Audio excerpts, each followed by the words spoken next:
So this is Sizzix Chapter 3, right? So Chapter 3 is really made up of these 3 foundational die SKUs, a couple of cool accessory die SKUs, some great textures, and just a couple of accessories that really I've wanted them before the holiday making season, and so we felt that Chapter 3 was just the best way to kind of put these in. So I'll talk about these and then we'll work through the SKUs. These, when I say accessories, it's not like a wow factor, but for me as a maker, it was a wow factor. Again, especially before we get into the busy making season of Halloween and Christmas. And it really is just 2 cutting pad SKUs, right? The first one, this is just a cutting pad multi-pack. And the reason I wanted to do this is because whatever machine you have, whether you have a Vagabond, a Foldaway, the Switch Plus, you know, cutting pads, they're consumables, right? So it wasn't really about that. It wasn't so much about the budget or, you know, oh, I don't want to use my cutting pads this way. It's just about the pastime, meaning if you have cutting pads and you put them in a machine, you know that when you engage the machine, you have to get that entire sandwich through the machine before you can disengage. If you have a Switch Plus, those are dealing with massive cutting pads now. But even if you had a Vagabond, you're dealing with that whole long cutting pad, right? Or even on the Foldaway. And so what this multi-pack has is it has a standard cutting pad, so that size that you're used to seeing. But then it has these other 2, a square and this short one. And you might think, okay, well, there's only one of each. Yes, there's only one of each. You only need one of each. This is not meant to create mini sandwiches, because to me, mini sandwiches create a different pop in the machine, if you will. And to me, there's no reason that you would need a top and a bottom. But you may want that. You may want to get 2 packs and kind of have a matchy-matchy. But the idea is this, okay? It's really simple. You have your base cutting pad. Your base cutting pad is what I always cut into, right? So this is what's going to be, if you're working with thin dies, right? You have your platform, you have your thin die adapter, and this is what I'm going to cut into. So I would take this, I would have my paper, I would have my die face down, especially for this SKU you're gonna see because they're framelets. I wanna see what I have. Now, normally we would just take another cutting pad, which is the same size as the sandwich, and this is what we'd put on and we'd run it through the machine. But if you have a tiny little die, right, or a label, you still have to run this entire thing through before you can take it out of your machine. So by having options of cutting pads, not only is this going to allow a shorter pass, but it's going to allow an easier feed in the machine, because these cutting pads also have a beveled edge on each side. So it's not just that straight cut, it has that little bevel. That bevel just helps the rollers grab onto the sandwich and pull it through. It's not to say that you have to have them. I mean, I still have some old on the edge cutting pads that are kind of this shape that will still work, but that little bevel really helps. And this becomes my top cutting pad. So again, we've got the one we cut into. I'd have my paper, my die face down, and I put this down. Now, when I do this, don't put your sandwich right at the beginning, right? It's too big of a bite for your machine to grab. Put it somewhere here, maybe midway, and then when the machine takes it, it's going to grab this, it's going to go that pop, and then you can pull everything out, right? Because once it goes through this thickness, it's going to disengage from your machine, allows you just to pull out the sandwich. So that just makes it easy, right? And because this was great for small things, label things, there's also, obviously you're going to see the envelopes and things like that. So I wanted a square. Now when you do the square, just remember, you want the tapered edges feeding into your machine, not the straight edge, right? Because it is a square and it's not tapered all the way around, right? Because we didn't want the side to lose pressure. So you want to make sure that the tapered edge is what's going to feed into your machine, just like the tapered edge of a standard cutting pad. It's no different. So like I said, it's not like, you know, just rocket science here, but as a maker, it just will make it more convenient when I'm cutting things through a larger machine just to go for it and have quicker passes. You may not care. That's totally fine. Then we go into this. This is something I know many of you have messaged me for years, actually, because I love the Sidekick. It's a great little machine. I'm going to use the Sidekick today in one of the demos. But there are a lot of dies that I did over the years, mostly flowers, right? Wildflower stems being one of them, funky florals, stuff that was long, stuff that was actually just a little bit too long for the cutting pads that come with the Sidekick. And these things seem to last forever. I mean, this is my same cutting pads. They're made out of a different material than what comes with the machine, but because it's all about pressure and all of that, because I'm like, well, whatever these are made out of, I would love every cutting pad. It just wouldn't work in a standard machine. But these are the normal cutting pads that come. The new extended cutting pads, they're simply just an inch longer. right? But what that allows you to do is all of the wildflower stems, all of those longer dies that I've done, now it will work in the Sidekick. Not only that, if you do multis, so you can see we've been cutting these out, like we've done a lot of the postage stamps or labels or anything from these sets, it allows you to do multiples, right? So here you can lay, 4 or 5 different stamps on there and run it through your Sidekick in a single pass now, just because you have, longer cutting path. I can vouch for that extended pass. That's right, awesome. because Mario, last night it made my job simple. it's just fast. So I've said it all along, as makers, the right tool makes the difference. It really is. It doesn't mean you have to have those in order to use the machines, but having some accessories, very convenient. Okay, now we'll get into the release itself. So chapter 3 is really about these 3 SKUs, okay? These main SKUs, these SKUs that I will refer to as more foundational SKUs, okay? And what they are a combination of thinlets and framelets. Really what that means in Sizzix terminology, they're all thin dies, right? They're all thin.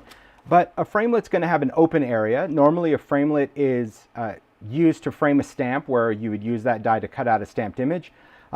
But you can also use that technology of taking a framelet because it would allow you to embed other dies. So this first one, this is Postale, okay? And Postale is really designed all around this tiny little envelope. So I'm going to bring in the sizes. Now these images will be on my blog later today following the live. I just wrote down some measurements so you can jot them down, taking a look at the blog. But I would also encourage you throughout this live, if you don't have a pad of paper and a pen or an iPad or a phone, I would take some notes in this one, because there's going to be some ideas, overwhelming ideas, that you may want to jot down. So this one, these are all to the nearest ish. So just beware when you're doing this. I'm not a perfectionist when it comes to measuring. So here you go. This is 3 3/8 by 2 1/4 envelope. It does come with a card die as well. This is 2 by 3 1/8. This can go into the envelope. This envelope, we already tried it out during Instagram. It doesn't fit a gift card, but the collector one will. There are label dies in each of these die sets. You're going to see that it has what I refer to as label dies. This one has a rounded corner label. Different sizes. This is 1 5/8 by 2 5/8. Are these sizes significant to anything? Not really, not on the labels. It was just what we could fit on the template, and also what we can do to layer these in. And I'll get more into the layering in a bit when I talk about the demo, right? This also comes with a number font. So this is just more of a little short kind of a squatty font. It's 3/8 tall by 5/16. Look, that's a fancy measurement right there. A little bolder, a little wider. In each of these, you get 3 of each number in this set. Okay, so you get 3 zeros, 1s, 2s, so you can do dates or anything significant.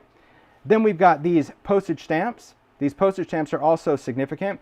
We've got these arrows, little special delivery, and then of course the infamous pointy finger. And the pointy finger die is very cool. It's actually 2 pieces. It's got the solid silhouette and then this outline that you simply stack. So you could use either one, right? You can just cut out the silhouette, or you can cut out the layer piece, or you can stack them together. And this is a great functional die set because it does allow you to make all sorts of different things. You're going to see from mini books to little cards to all of that, okay? So that is Postale. This next one is Collector. Collector is based off of this coin envelope. And I love the idea of little coin envelopes. There's also this little circle die. There's 2 of them, so you can do a little string closure, you'll see. There's a rounded edge card, so it's a different size than what's on here. This is an ATC size, I'll get into that. Here you can see the labels, right? These have angles, and of course they're different sizes from the others. There's a star, tickets, little tags, a prize ribbon, and a totally different number font. So on this one, we're dealing with a different size. This envelope is going to be bigger, so not everything is matchy-matchy, but they're designed to fit together, and you'll see what I mean when we get into the makes. So 2 7/8 wide by 3 3/4 tall. This rounded, so this is going to be your artist trading card if you're into ATCs, 2.5 by 3.5, like that standard playing card size with those little rounded corners. This will fit into this envelope.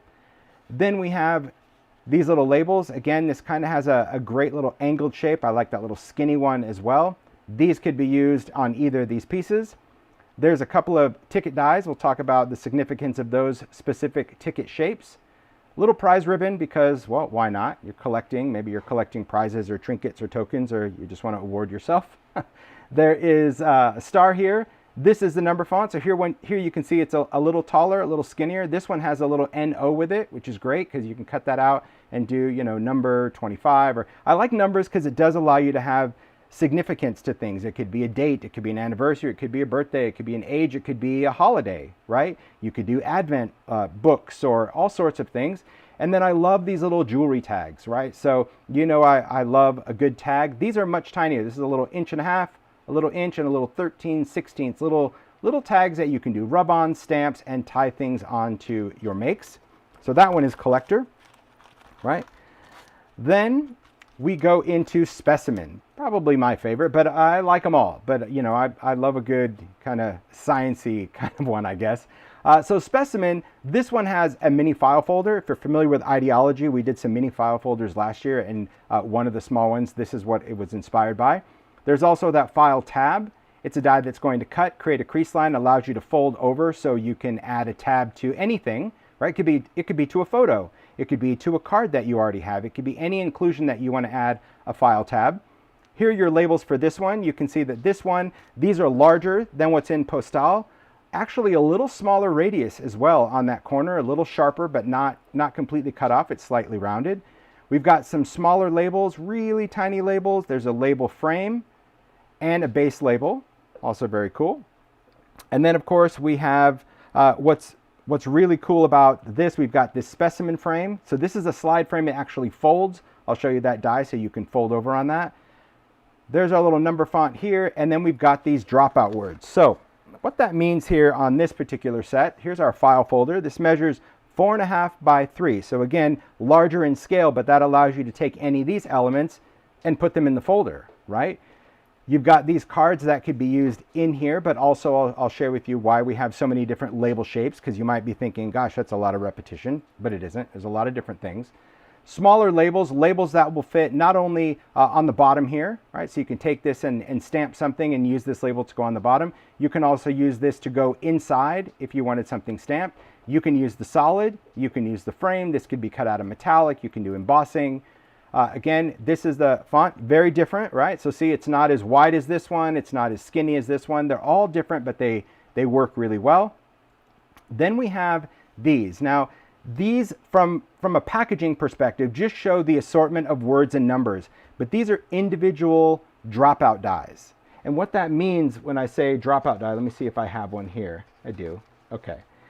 That means, and you'll see when I actually get into the dies, that it has an individual word, right? This one happens to say collect, right? Or numbers. So all of those letters are connected, but you can drop it into anything and cut out that negative word out of another die. So for example, the word collect was dropped into this die and cut out. And you don't even have to drop it in.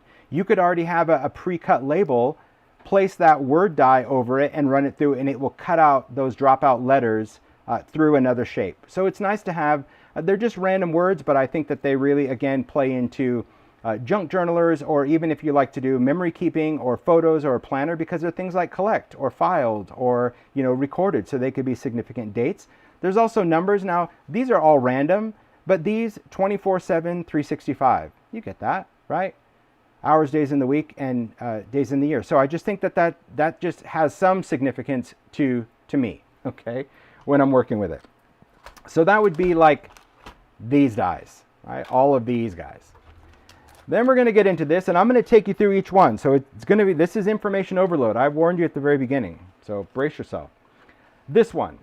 So these vintage labels, this was inspired by really the technology of having crease rule in a die. And crease rule isn't anything new. Crease rule is just where a die actually debosses a line, a little crease line, allowing you to fold things, right? We do it a lot for boxes and books and cards and anything that you would want to fold.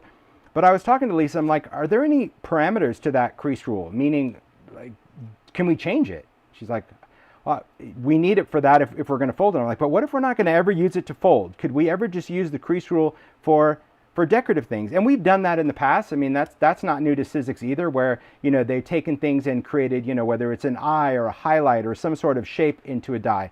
But I actually wanted to have some function. So in this particular die, it is designed where the crease rule becomes inkable, right?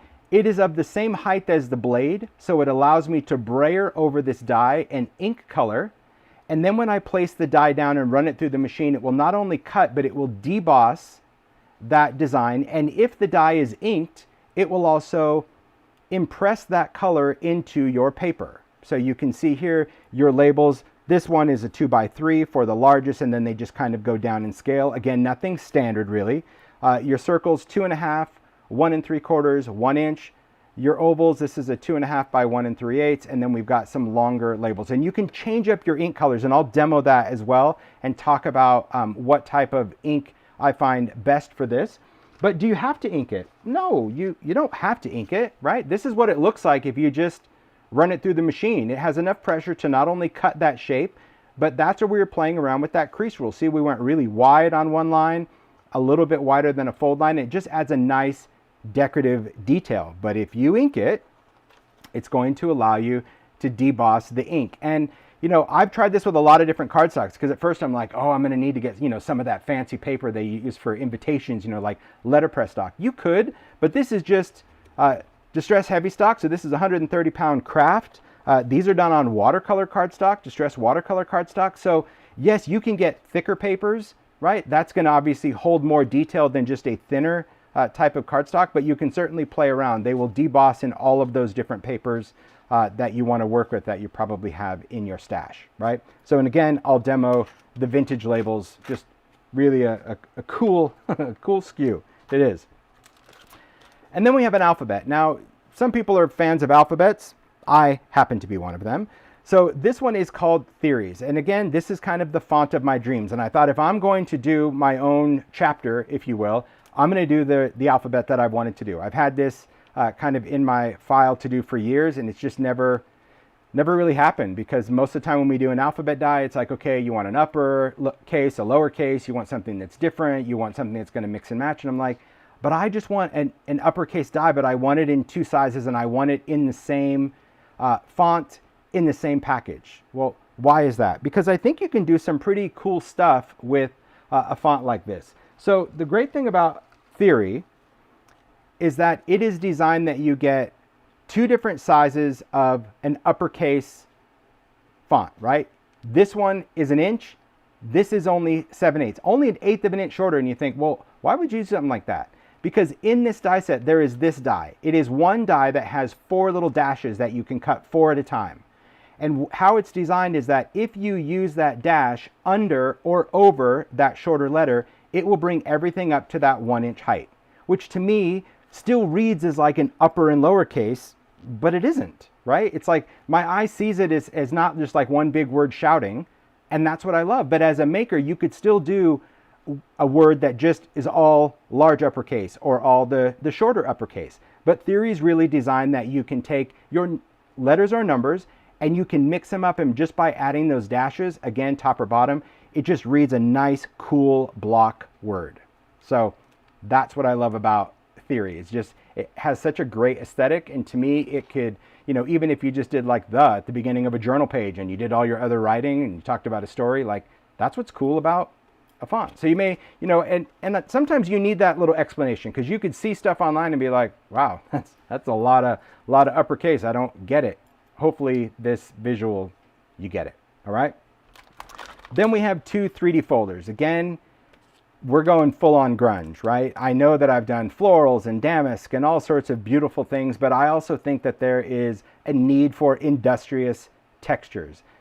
Like I said, this may not be for everybody, but hopefully you're going to see what these textures can really do to elevate a lot of these great makes and ideas. So this is numbered. It's inspired by the table in my studio that's done out of all old letterpress blocks. And you'll see there's a great little rise and fall of this. So a shout out to Ryan at Sizzix, who really can just bring out the best of texture in a 3D folder. And then industrious. This has a very, very strong grunge appeal to its surface. And I'll show you what I mean on both of those. All right. So let's talk about those. Actually, I'll try to get a little organized here, because I still want to demo stuff and I still want to bring stuff in, but I don't want to get too cluttered in the workspace where you can't see what I'm doing. So this stuff here is going to be just fine. I don't. No, thanks. Okay. Put that there. All right, let's talk about these first. We'll go into to the folders. So texture, you know I love a good texture, but when it comes to working with Sizzix and with Ryan, I just keep pushing, right? It's like, that's cool, like when we did woven, right? Or we did, we do all sorts of different textures. I'm like, let's talk about grunge, because I love grunge. I love the aesthetic of grunge, I like the texture, but I wanted to play with something that would be flat and very unique, almost like stucco, right? And so Industrious has that great industrial look. Okay, so this is just on white cardstock. Incredibly amazing what you can do with that. But you can also go a little bit more industrial by just taking metallic cardstock, right? So this is Ideology metallic craft stock. Just run through that silver cardstock with this folder, and then once it's run through, take a little bit of black distress paint, paint over it, and then quickly wipe it off and leave the paint in the recessed areas. But that brings out a lot of cool detail. Great industrious look, right? Now, if you followed along and you've watched a lot of the YouTube lives, you've done some of the techniques that we've done, one favorite of mine, especially when it comes to things that are industrious, is a technique called eroded metallic. And I think that taking a technique like eroded metallic, where this is just mixed media cardstock, but this technique is done with distress paint, right? Where we go in and we add that patina layer, and then we go over it with metallic, and we spray water, and we lift it off, and we get that cool patina. I was like, wow, what if I took that patinaed background and then ran it through Industrious? What would that give me? Well, this is very cool. I love this effect because the colors, the texture, the possibilities are really endless. Now on this one, because this is done with paint, in order to get that black grunge in there, this one we need to go in with crayon, right? Because if we do paint on paint, that's going to stick. Paint on paper resists, but crayon over paint is going to work as that beautiful resist. So it allowed me to kind of really go in and uncover some of those bright patina spots, but leave some heavy crayon in where those rivets go. And it's cool because you can use it like this, or it does give you very clear cut lines that you can cut these panels apart and reconstruct something however you want to work. But that to me is the significance of a really good industrial textured folder, right? Where you can just go in for all different looks of a simple embossing folder. But the detail, that's what it's all about, okay? So let's get into numbered.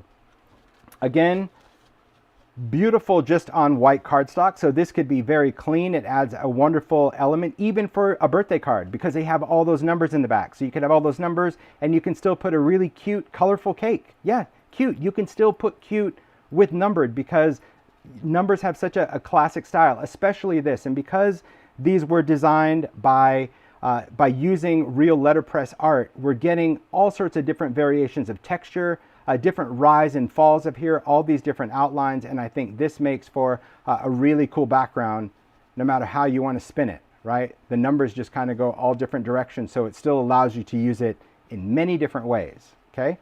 If you go the industrial side, so again, this is metallic craft stock, but instead of doing silver like I did here, I just went in with one of the gold pieces, again, black distress paint, paint over the top after you emboss it, and just wipe it off with a damp paper towel while the paint is still a little tacky, but beautiful, right? Totally changes it, gives it from, you know, this kind of look to a wonderful industrial look, right? But it doesn't always have to be industrial either. Like I said, this was inspired by the table in my studio. The table in my studio is done with wood letterpress. So I'm like, well, let's do that. So this is just this is distress wood grain cardstock. So could you use a 3D folder? Could you use lumber or something like that? Yes, but that texture is going to be much more rough and thick. The distress wood grain already comes with that wood grain texture.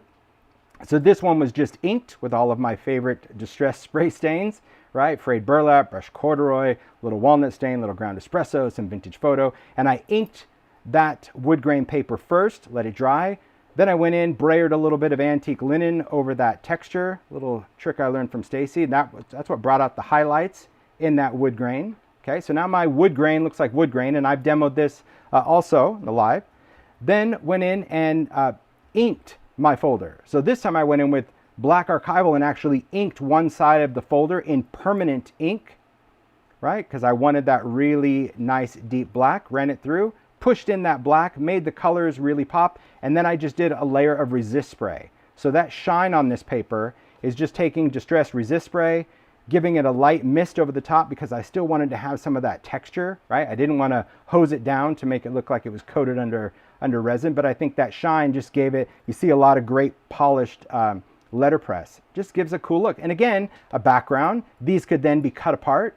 So, right, if you want to cut out the 2, cut out the 5 and use those and do it for Christmas, I mean, there's all sorts of opportunities to mix and match. But how fun is that to just take your folders and you can go clean, you can go metallic cardstock, right, on either of these, or you can take your favorite techniques and go for it and just have really a great time with a folder. That to me is what an industrial texture allows me to do. It allows me to really play with all of my different art mediums and the things that I like. Because I mean, yeah, imagine taking this and just covering a picture frame.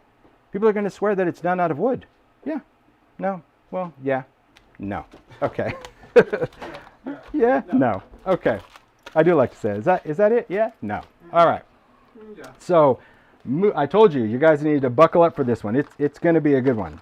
So let's go in and we're going to we'll take a little deeper dive into each of the dies. I'm going to talk about it a little bit more, explain it, and then, we still need to get through understanding it, and then we'll get into the makes. Because honestly, I think if you understand the dies, when you see the makes, they will make more sense. You'll be able to see like how something was constructed or what it was constructed with if you see it. All right. So we'll start first with Postale. I'll take that out and just talk about the dies. Okay. So the dies themselves, let me just move this off to the side. I can move my, just nice to have them there. Okay. The dies themselves, as I mentioned, were designed as framelets. Whenever we could do that, we tried to create the framelit. And what that means is that the inner space of the die, right, this is the blade that's going to cut, that inner space is open, creating a frame that allows you to either cut it out by itself, right? So we can cut out that envelope by itself and make just a great little envelope, right? We can cut out the card by itself, right? Whatever kind of cardstock you want. And then you have a card that fits in, and the card is designed to be smaller, right? So you could still embellish it, you can still layer, and it would go and fit into the envelope. But wait till you see what the makers did. Man, they've got so many ideas. All right. Or when you're working with this die, you can have the die, you can have it face down on your paper, and you can take any other die. That's where all these frame dies come in, and why I wanted so many different shapes. You can take a frame die and you can place that inside the space on your paper and run it through. And then what it's going to do is not only cut the envelope, but now it's going to cut that window out of that space. So instead of you having a solid front envelope, you've now created a little window envelope. And all you need to do before you build it is just glue in a little bit of vellum or acetate or whatever it is that you want, and you can have a little envelope that has a great inclusion. Now, yeah, these are great for mailers or anything, but you're going to see from a mini book that you can create little inclusions, which is why we wanted different shapes of windows, meaning even something this big, that would be the size window it would cut out. So if you were doing a junk journal or a mini book and you wanted to put acetate, you could do like a little shakety shake pocket, right? You could have little shakety bits in there, you could have other ephemera, and you could be able to see more of what's inside. So as a maker, that's what I love about this type of set, is that you can create so many different possibilities of what goes into this. And it doesn't have to be these dies. You could have, like if you wanted a pointy finger window, you can place that. If you have another die, maybe you've got a heart for Valentine's Day, you can take any of your, like the stacked heart tiles, you can cut a heart window. Anything could be cut out of a framelit in the envelope. Maybe you just want a bunch of cards. Same thing. You can take a card, you can take the number die, and you could place a little number down in the corner, and you could cut this in one pass, right? Or you could go back and you could cut a bunch of cards first and then lay them down and tape the numbers and cut them second. That's fine. But the cool thing about a framelit, again, it's going to give you that opportunity as the maker to do it in one pass. Same thing. You can take the label, do a whole bunch of numbers. The possibilities are endless. And the value of this, that's what is also so cool. We packed in as much as we possibly could into the sets. And the dies are really sized. You'll see when I talk about all the different pieces. Makers used a lot of different materials, right? You can do any kind of papers, any kind of cardstocks when you're cutting this out. You can do plain paper, or you can do decorative paper, right? So this is just done using backdrops. And you're going to see from just the examples that I share, I love working with ideology backdrops. The reason I did this is one, I was tired of 12 by 12 paper, 8.5 by 11. There's plenty out there for people to choose from. I wanted something that was a little bit more eclectic, a little different. So the reason I chose this size, these are 6 by 10. And I know when this came out, people were like, that is the weirdest size ever. Why did you do it? Because I wanted to, but also because I just wanted you to have that flexibility of either putting it on a vignette, using it as a foundation page in a journal, or not being afraid to cut it apart, right? Because so many people have that fear of, I don't want to cut apart that 12 by 12. By having a 6 by 10, it's an odd size. But the biggest reason for that weird size is because a 6-inch wide paper immediately fits in my die cut machine, right? For the Vagabond, big shot, fold away, right? So all of my dies, when I'm going through, they will all fit on that paper. So any paper that I wanted to cut things out of, right? Be that a slide frame, an envelope, anything, I just get to place it directly onto my backdrops, right? And right now there's 3 volumes of backdrops, 1, 2, and 3. You can see the fronts and backs are all different, all eclectic, a great little mix of things. But it is nice because it does give me the ability to just go in and cut this. And you know, when you cut this out, you've got great choices for backdrops. That's the beauty of it, right? Backdrops are never, you can even see here, never framed in. Like we designed the art to kind of already be skewed off a little bit. So when you cut something, you just get something unique. So the envelope, a quick way to build this. Very simple, and I'll always do like a quick build for each one just so you can see. It's not too difficult to assemble these, okay? What I like to do for envelopes, and this is me, my choice, right? Doesn't mean it's the only way to do it, okay? I'm a fan of score tape when it comes to stuff like this because I don't want to wait for glue to dry on flaps.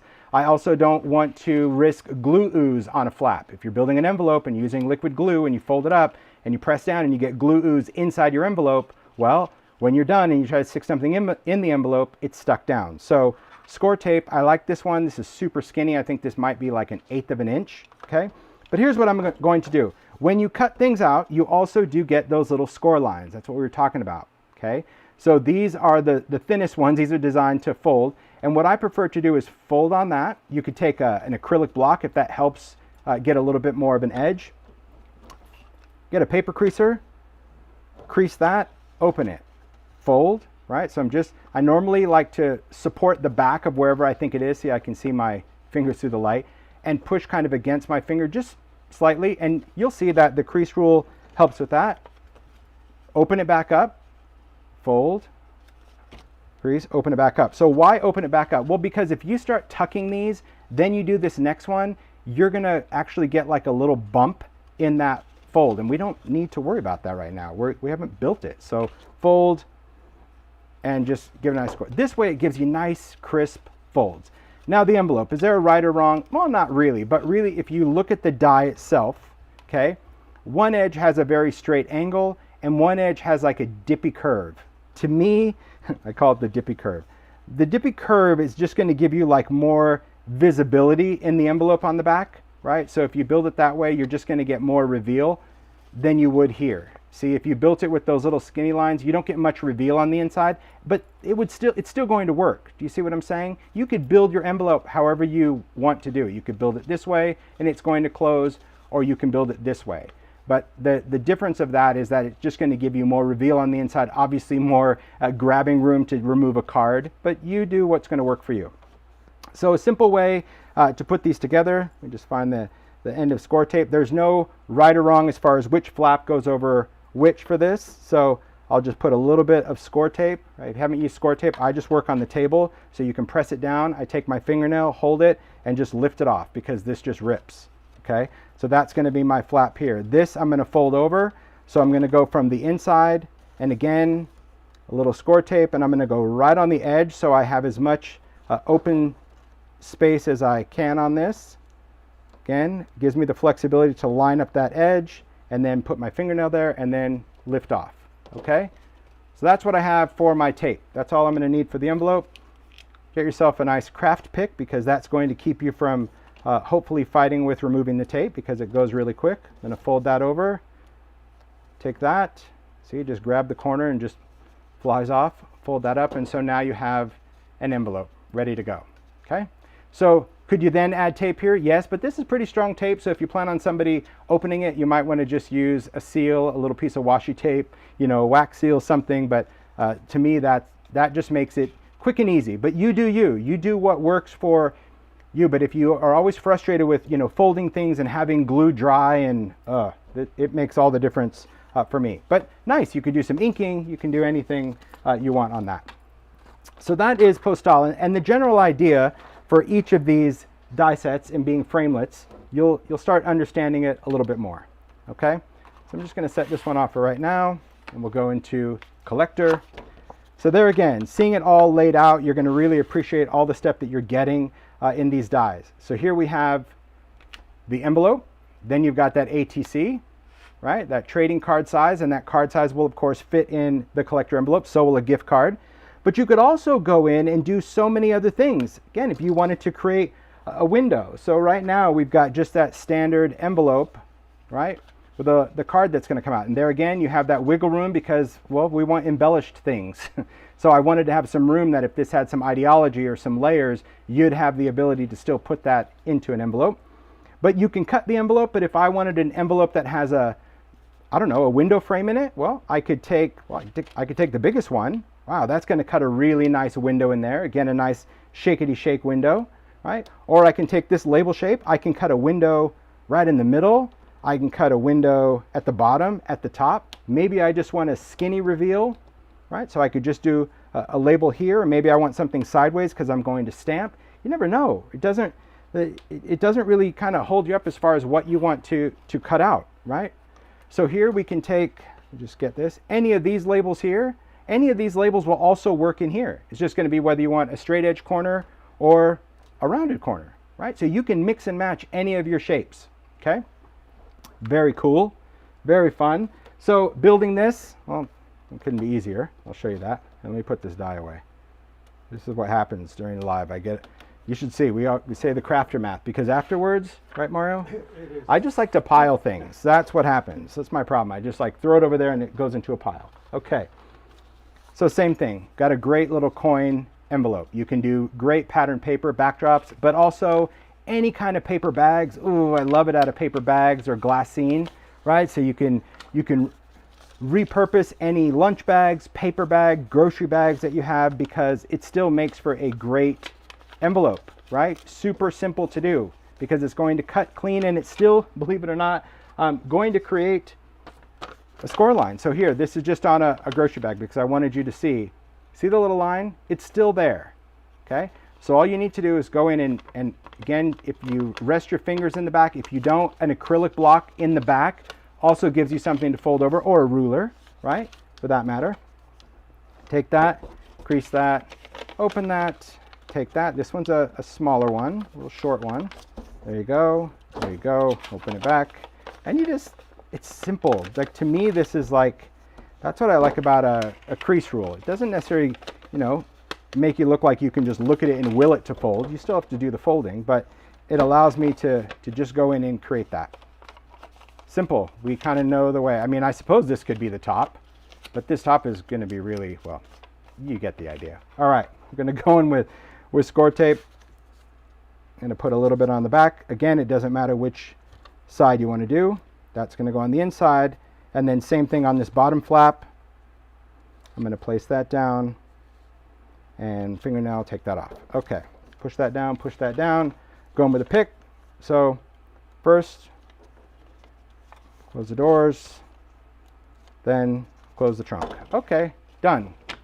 There we go, there's our pocket. So same thing, you could do a little seal, you could do inking, you can do all sorts of that good stuff, right? You can do a little wrinkly crinkly and ink it, and you're good to go. But I love the fact that, especially if you're using pattern paper, see, like that, you just get a cool little surprise for the recipient, especially if you're doing a gift card, because, well, the outside and inside looks equally as cool. 1/8, right? It is 1/8. It's the skinny stuff that most people hate, and I love it, because I think most people, they're thinking, you know, card makers, and you want like a nice 1/4 inch or whatever. But for folding things, because I use this on the Village as well, I like that because it just gives you enough for those tabs, and it makes it easy. Because one thing I don't like to do, I'll be honest, I don't do a lot of construction dies, right? The Village was kind of one of them. I've done, you know, an occasional Matchbox or two, but you know, I don't want it to be too fussy because I don't want to wait for glue to dry. And there's nothing worse than creating pockets, especially that you use glue, right? And you press down and you hold it, but then you get a little bit of glue ooze, and now when you go to put something in, you have to like try to rip it apart. And that's really why tape is my jam. But you also need skinny tape, because if you have excess tape, it's going to do what glue would do, which is kind of stick it out. Okay. So far, so good? Very good. Okie dokie. Moving on. Then we're going to go to this one, Specimen. Okay. Specimen has a lot of stuff going on. A lot of stuff. This is one that Lisa and I, we kept going back to. I'm like, I think we could add one more thing in Specimen. She's like, do you? Really? And we did. So here we've got the file folder, right? So it has that crease rule. So it's going to be one pass. It's going to have that score line. But imagine the possibilities of a folder, right? So we can cut this out of so many different types of cardstock, paper. I like the fact that this folder has that little bit of a reveal. This was Paula's design when we did it for ideology, right? Instead of having that folder come up right up to the edge like most do, we just wanted that little reveal, which when you're doing pattern paper, just gives you, would you mind grabbing that? It's going to be down that corner. Thanks. It's a little slide frame. It's going to be behind. Hopefully you'll see it. Thanks. So when you do pattern paper, right? Look at that, where we can take ideology backdrop and you get that little reveal, right? I think that's kind of fun. Did I just drop it like as far back as possible? See, when things fall off the table during a live, it's almost like they just, they take flight. They don't just fall on the floor, they fall and go like a mile away. Anyway, that's how it is. It's like I just dropped that, it's gone. Okay, so what can you do with something like the folder? Well, again, you can take any of these extra dies, these label dies, or any from the other sets, and you can cut out windows. So now imagine if this was, forget it's a file folder, now it's a card, right? You like to make little mini cards. Well, who's to say that a card has to be an A2 card or a slimline or a 4-bar? It could be a unique card that, well, looks like a folder. And you're like, well, this is weird in an envelope. Well, who cares? You can just build an envelope or buy an envelope. But this is nice because you could add something else. You can maybe add their birthday, because now you have all these great little numbers. So you can maybe cut out their birth date in there. You can have a photo. It could be something that you either stick in there, or something that could be down here that you create a reveal, right? Or you can take a larger one, right? Maybe you want to create a larger frame in there, and maybe this becomes a pocket, meaning you cut this, you've got a large window, you've got tape here, you've got tape here, and now this would become a pocket for a journal, right? Or you could seal it up. There's so many possibilities, and that's why having all different shapes of windows really allows you to cut them out. I mean, you could cut out 2 windows if you wanted, right? You could have something here and something here. You get to build inside that framelit. You don't always have to do it in the same pass, but it is nice that it allows you to do so, okay? The other thing about this particular size, besides that I wanted a big window, I also thought if you were going to construct a book just on this die, because as much as I want these dies to work together, I also wanted them to have value alone. Right? I didn't want you to think like, oh gosh, if I don't buy all 3, I can't use them. Sure you can. Each one you can use for its own thing. Let's say you wanted to construct a book out of folders.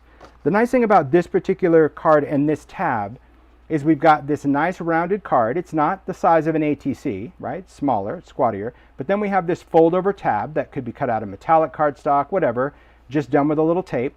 But this card is sized that it will stand up in this folder, and see, it comes right up to the edge of that folder. So again, if this was just going to be your mini book, you could then create all sorts of different pages with these cards and create your own waterfall.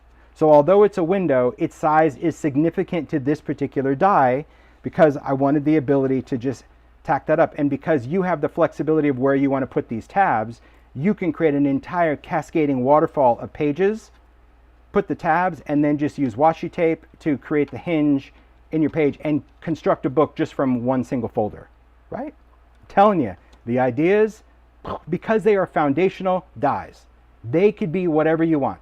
So even though this is Specimen, it's got all these sciencey words, and you're like, I don't want any of that, who cares? The functionality, that's why I put these over here. Like, yeah, these are like what I would call the bonus dies, the fill in the blanks, but it's the functionality of this, it's the die itself, what you can do, all right? So let me demo how to make the folder. Cut, fold, done. Bam. Well, there you go. No adhesive needed on this one, but very cool nonetheless. Look at that. Look at that backdrop. right? Cool cigar box, Come a little on. handmade. So easy. Yep, and I love that little inside envelope paper, that little surprise reveal. Fun. Okay, but in addition to this file folder in Specimen, we have, well, my favorite, this little slide frame. I love the slide frame. Again, Lisa will say, we went back and adjusted so many weird little things to this. This entire collection, really, if you didn't see the Instagram live, a friend of mine, her name is Tersh. On Instagram, she goes by Sky Bambi. She is incredibly talented, does all sorts of cool specimen things and mini books. Her aesthetic is just, she is my muse. She just really inspired me for this entire thing, pulling it all together. And she was really the one that, like I said, I had all these ideas that I've been holding on to. It just didn't make sense to come together. But then following her on Instagram at Sky Bambi, that's who it is, following her, I just saw that she was kind of mix and matching those pieces. And I'm like, you know what? Now is the time to do it. But it also made sense because in order to bring it all together, you see the true potential. So if you want some inspiration, you want to check her out. It's like fabulous. Besides that, I mean, she travels, she's a foodie, so she loves to eat and share food. It's a great account to follow. But the inspiration of the frames, I looked and I'm like, you know what? I want to do it just a little different than, because there's other slide frame dies. I just wanted specific details. One, I wanted to be able to just cut this out and fold it. That's nothing new. That seems pretty standard, pretty basic, right? It also has some crease rule. So not only does it have crease rule, it also has this little outline, okay?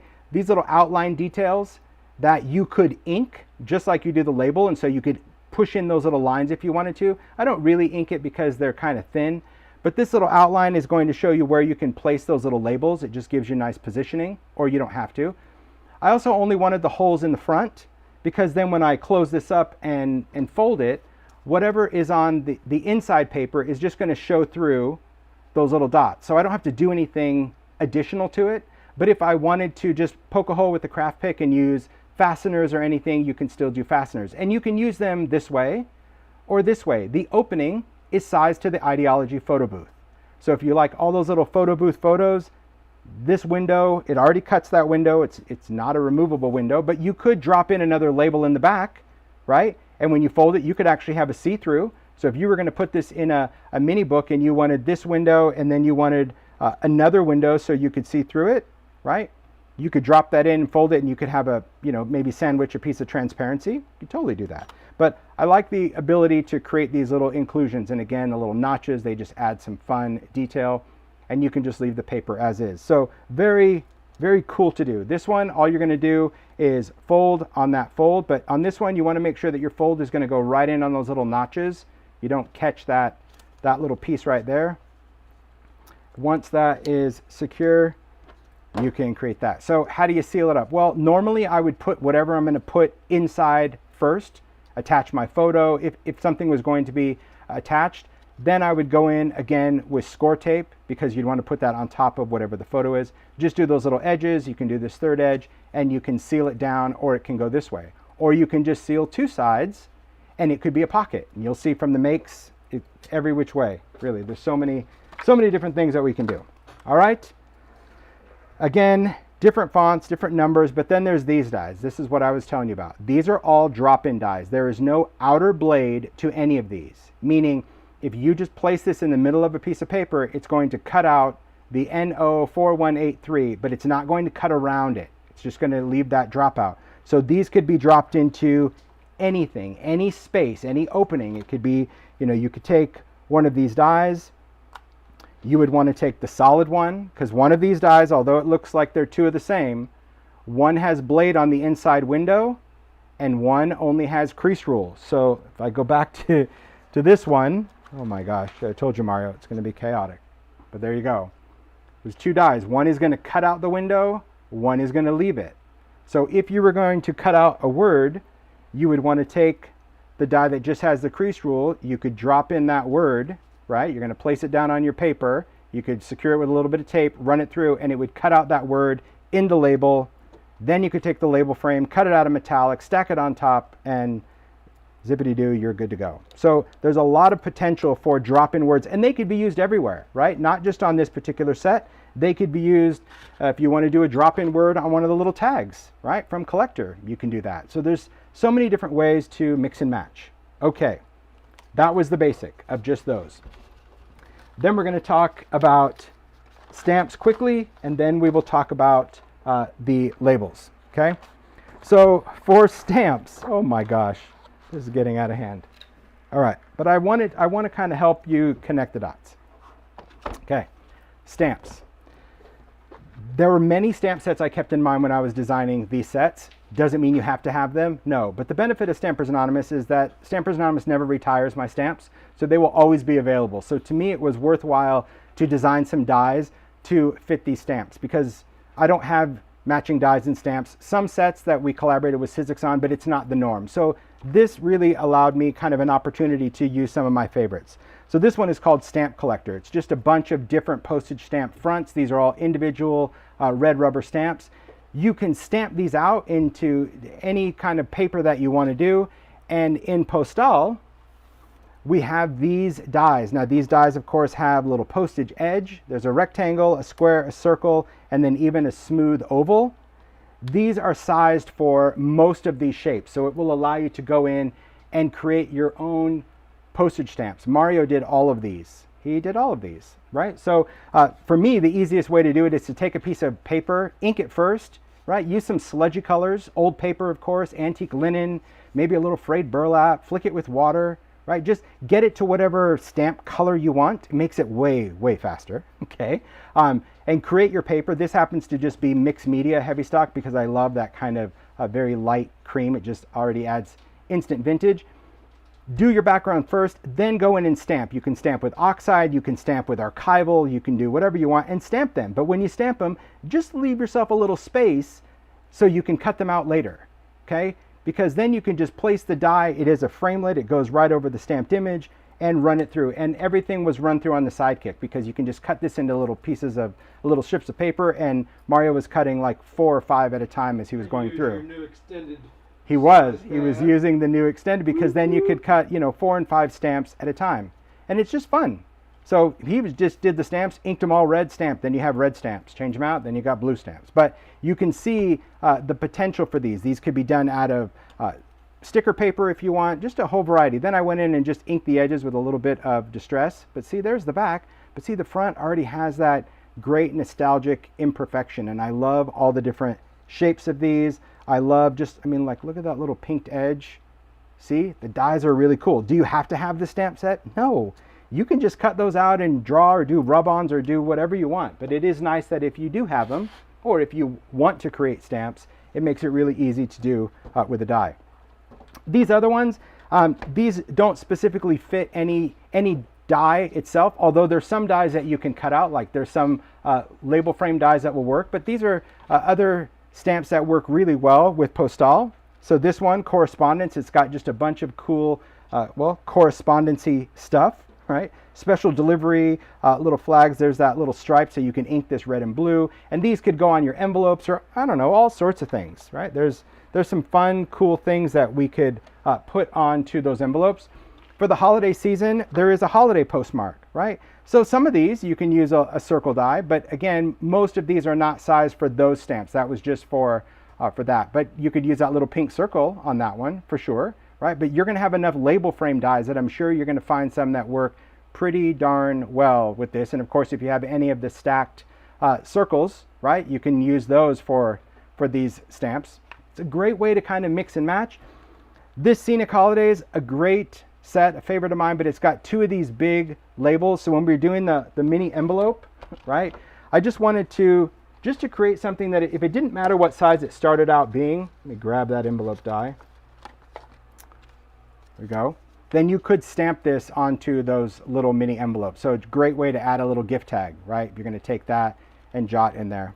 Just nice to know that if you have these stamps, it's like, oh wow, I didn't even think of using those stamps with this die set. So those are the ones that I think kind of work well with Postale. I'll throw those over there.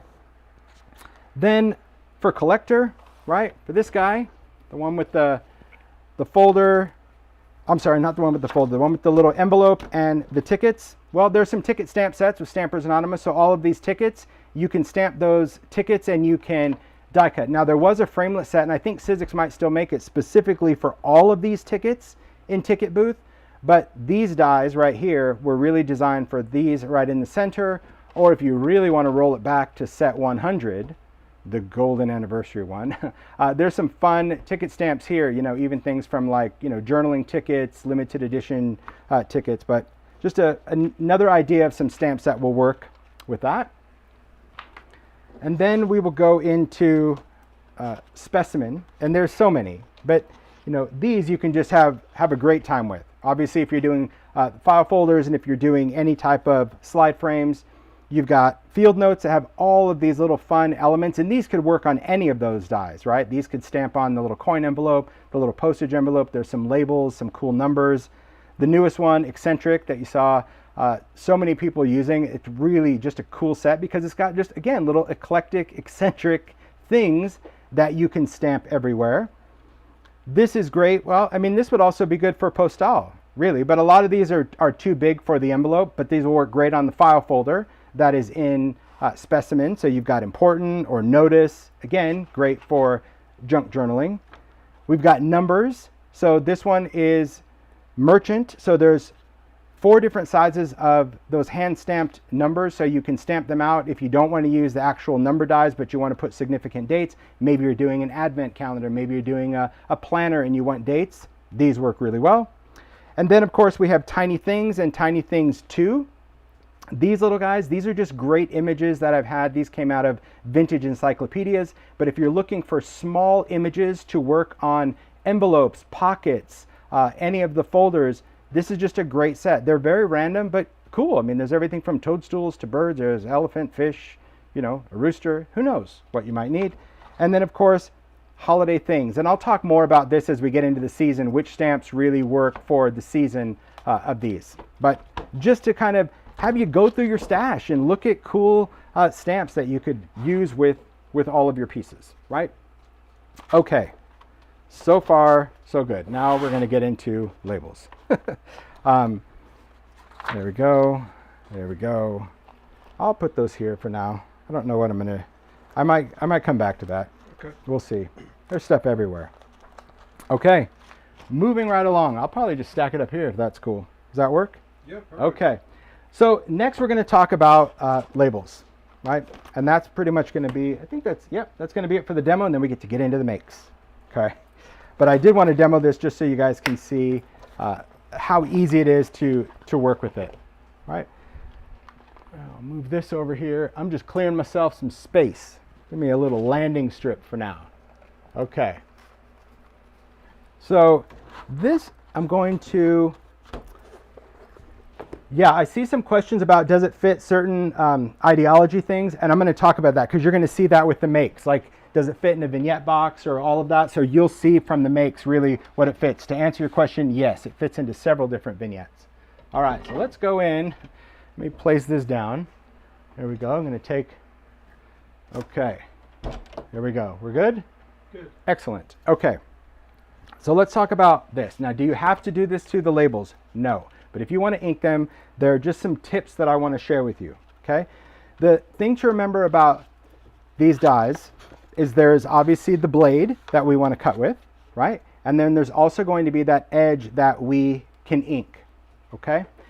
When you get the die, if you want to ink this edge, my suggestion is to clean the die with rubbing alcohol. It doesn't matter the percentage, it could be an alcohol white, but you want to clean it with alcohol. The reason is because there's just some type of coating that comes from the factory that when I first got the dies, the ink didn't want to take, and then as soon as I cleaned it with alcohol, it worked. You could probably use some type of stamp cleaner, but if your stamp cleaner has any type of conditioner, it's going to leave a film on the metal. So I just use rubbing alcohol. That's what's working for me. And I don't have to clean it every time, right? You can just do it when you first get it, but I just have a little bit of rubbing alcohol that you can just wipe right over the die. But you know, if you find that your die is not really taking the ink again, you may want to just clean it again with rubbing alcohol. Okay, it's pretty that simple. But anytime, and you might want to try this with other dies. I'm not saying this is the only die that this idea will work.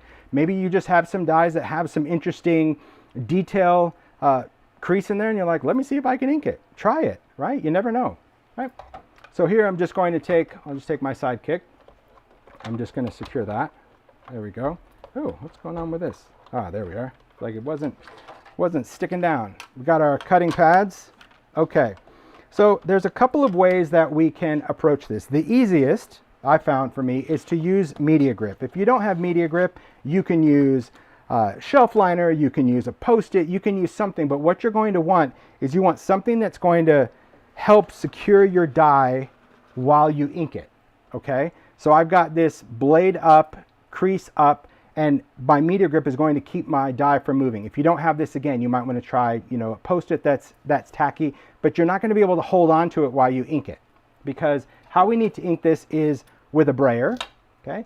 A brayer is going to be the best way, because if you try to go direct from an ink pad by smashing, you're going to get ink in more places than I think you're going to want. The ink that I've had the best of luck with for this technique is archival. I've tried both Distress ink and Distress oxide.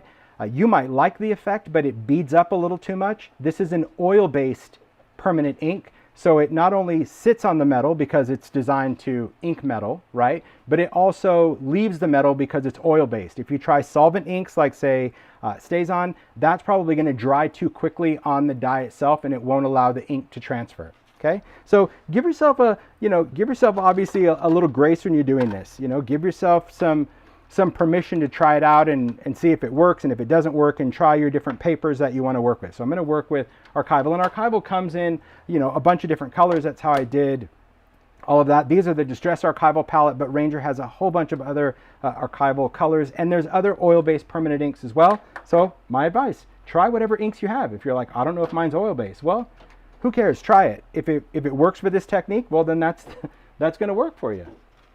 So next I've got some watercolor cardstock. That's where I'm going to cut. So I'll have that smoothie side up. I don't necessarily want to go in the textured side because, again, that's going to impact how the ink transfers. All right. So I'll take a little bit of archival. I've got that on my grip as well. I'm going to take a brayer. I've got the brakes off. So this is a little Distress brayer. I'm just going to roll and lift, because I want to coat the roller in ink. So I don't want to just go back and forth. I'm rolling and lifting. Then when I go in, oh good, that's going to be a good shot of the die.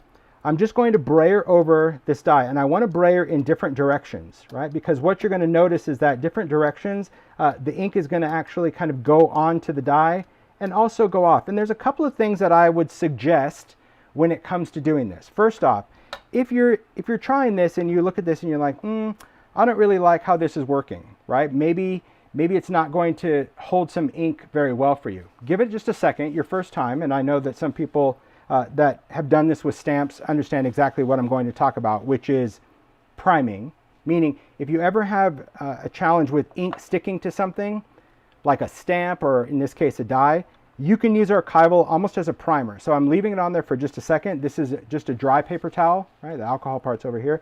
And now I'm just going to go in and just wipe this off, okay?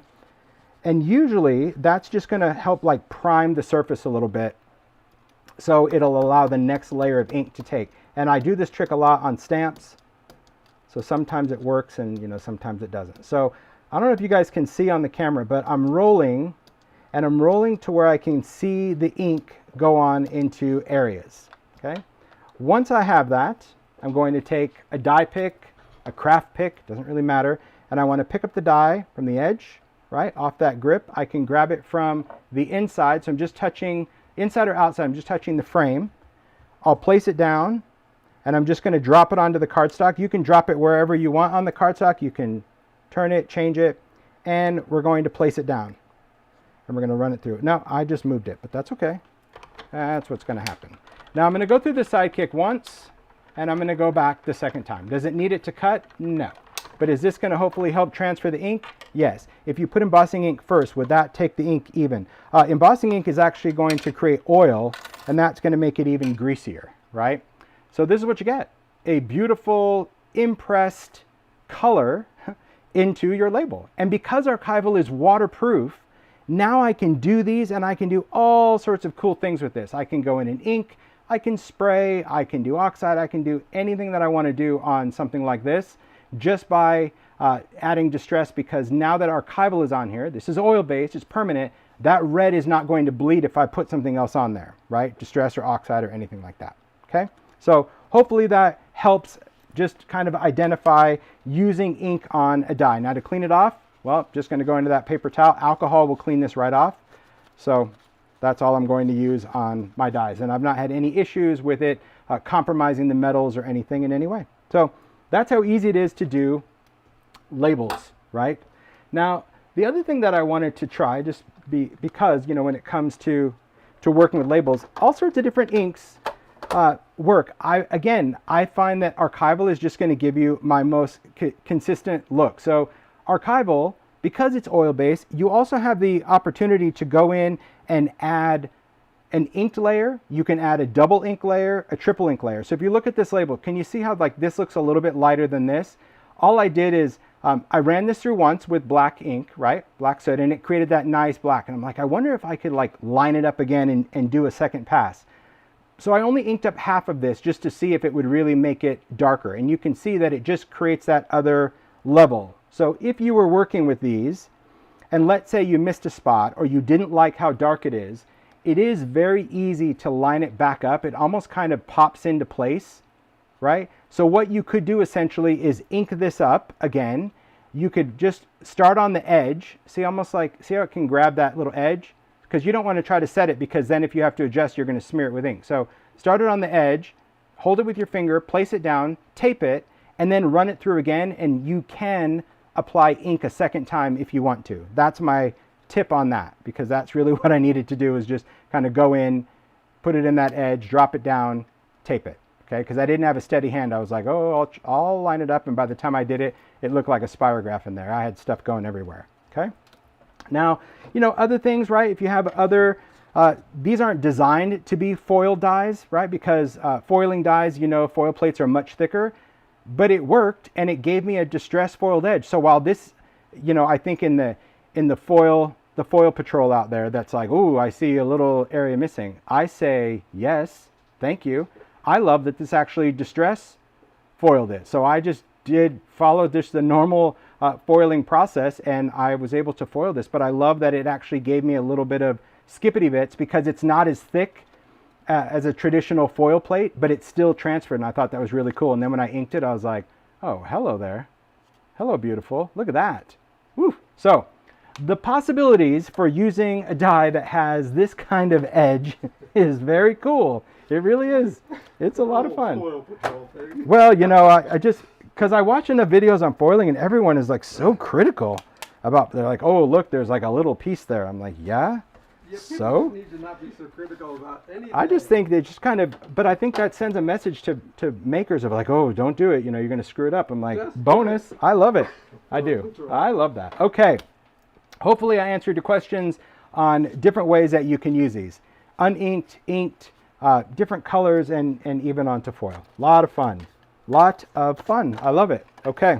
Let me clean this stuff up, and we're going to get on to the makes, you guys. I know that's probably what you've been waiting for since Go, where you're like, move it on, Holtz, let's go. We got things to do. Yes. Thanks, Mario. You're welcome. I'm going to just clear this space up, and we're going to get in. So the inspiration really for this particular release, I have to say, just from the outer shell of things, because like I said, I haven't opened anything up. I haven't gone through anything, but just from the outside, you know, judging a book by its cover, literally, it's unbelievable. Yeah, I should be good. Yeah, I hope I don't. If I have any other questions, we can kind of bring it back in. Okay, we have cleared the deck. So far, so good. Chat, doing okay? Yeah, I saw. Yeah, there you go. All right. Move this. We are clear, and we are clear for takeoff. Okay. So, the makers. I will tell you this, and I'm sure Mario will put this in the chat as well. Makers, so many of the makers I know are planning on doing tutorials. They're probably going to be sharing them starting today.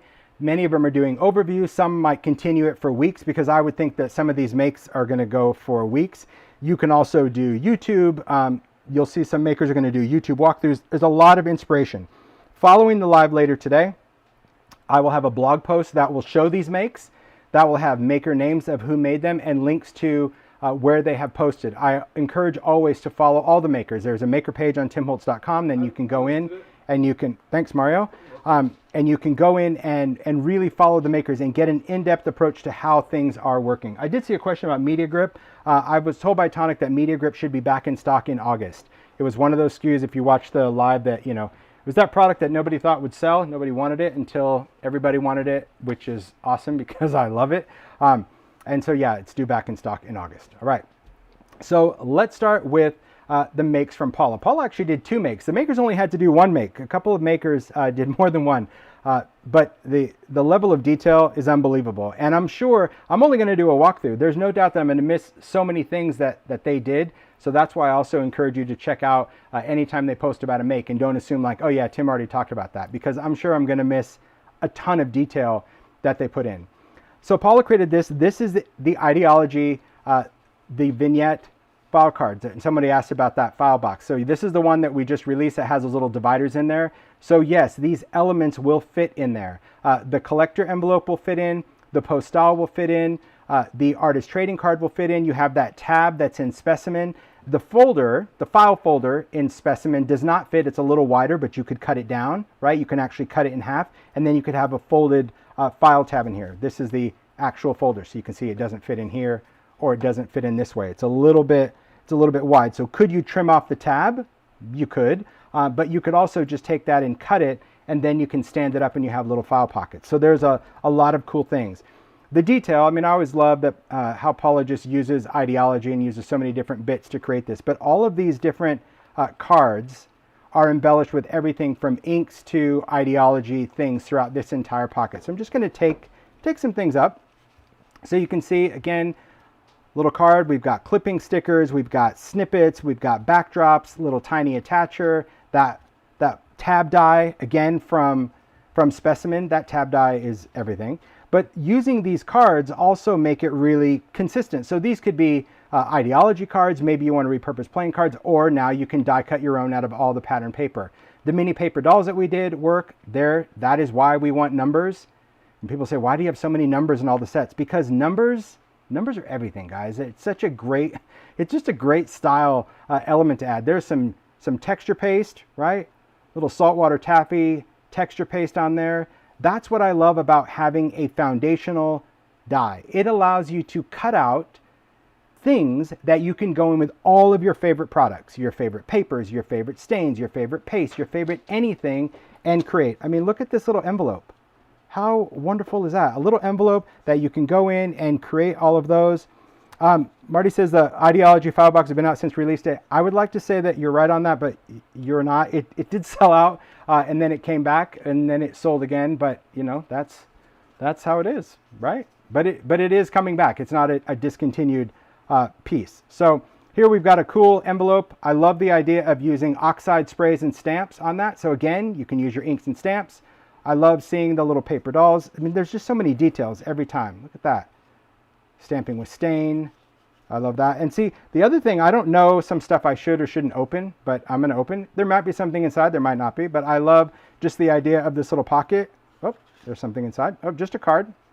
But a great idea that you can go in and take a photo. You can take a journaling card. You can just have things hidden. But I love how she closed that with the tiny clip, because we do love those, right? Look at this little clip from Ideology. Isn't that cool? So if you don't want to do the little twisteroo on the back, you can use these. Cool. Love all these little pieces. And I'm trying to watch the chat, Mario, so if any of the makers are like, oh, he should open this, just tell me, because I don't want to open every little thing. But look at that. There's that label. So see, the benefit of being able to ink up your labels, great for the label frame. I love that you can customize the color. All the little clipping stickers, that really allows you to even tell a story with things. And look at that. There's that little archive die. So dropping in a die to cut something out. Look at the detail. See, look at the background for those little paper dolls, just using that vintage label.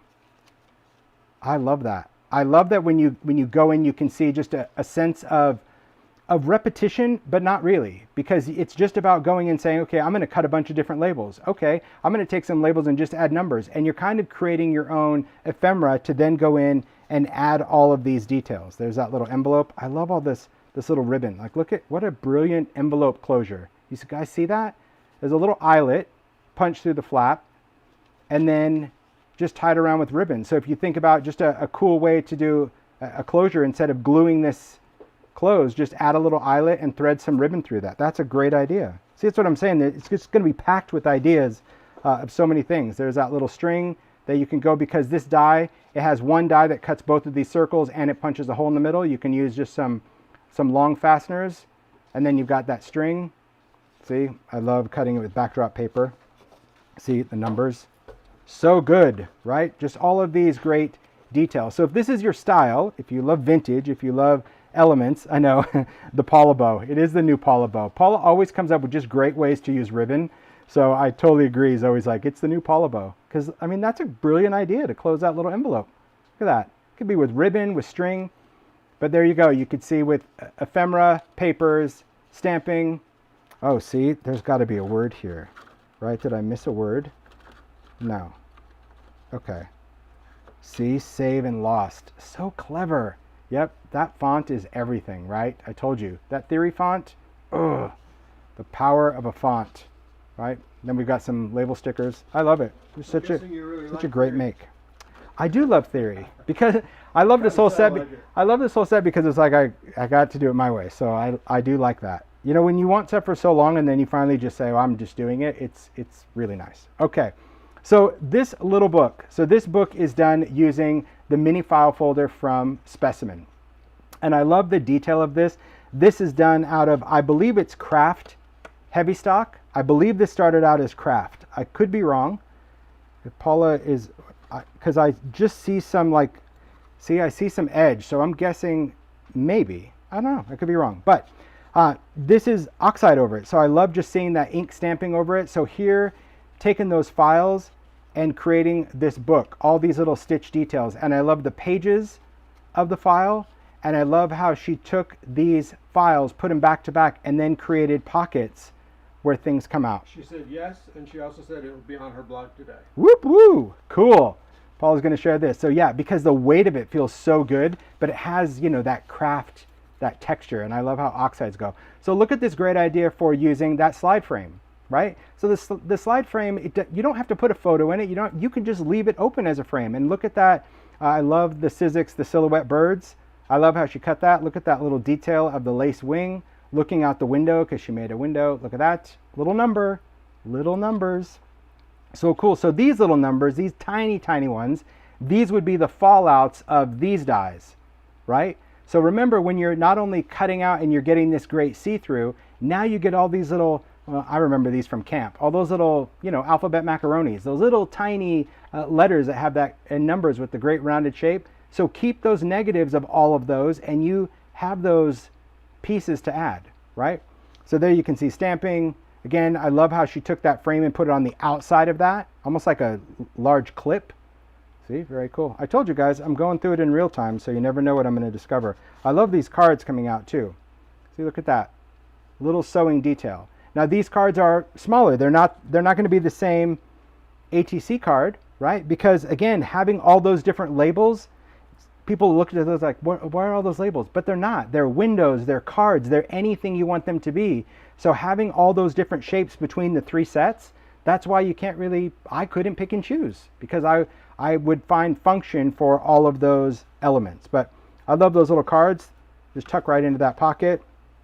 Again, stamping. I just love seeing all the different silhouette birds and all these little sayings from the ideology clipping, right? Very inspirational. And a great book to give to someone. Even if they're traveling, they could even use that as a journal. Sometimes people think, you know, I know you journal, but you can also create little journals for people and just add those details. Love that. Love those circles, P. Very cool. It's a clever idea, isn't it? And you can see the use of, you know, not only the dies and the words, but again, all of these cutouts. To me, that's really, really good. Can small envelopes be mailed? Couldn't tell you. I don't know. Mario asked me to, yeah, maybe Tifa would know because Tifa mails all sorts of different envelopes. I'm not sure. You can mail anything with the post office. Yeah, I'm not sure how big or small, but how cute would that be? Yeah. Getting something like that small in the mail? Adorable.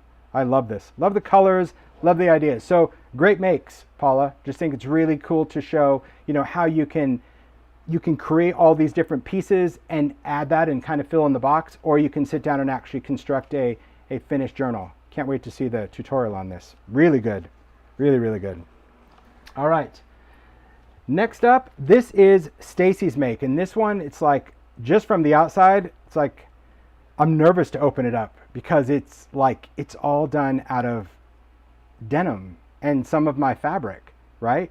I love just how this feels. It's an accordion book, right? So it's all like out of denim pockets and all sorts of things. So, I mean, gosh, amazing. All right, so first thing, I'll just try to open it up before I even go through that. Like, look at this, you guys. Oh my gosh, look at that.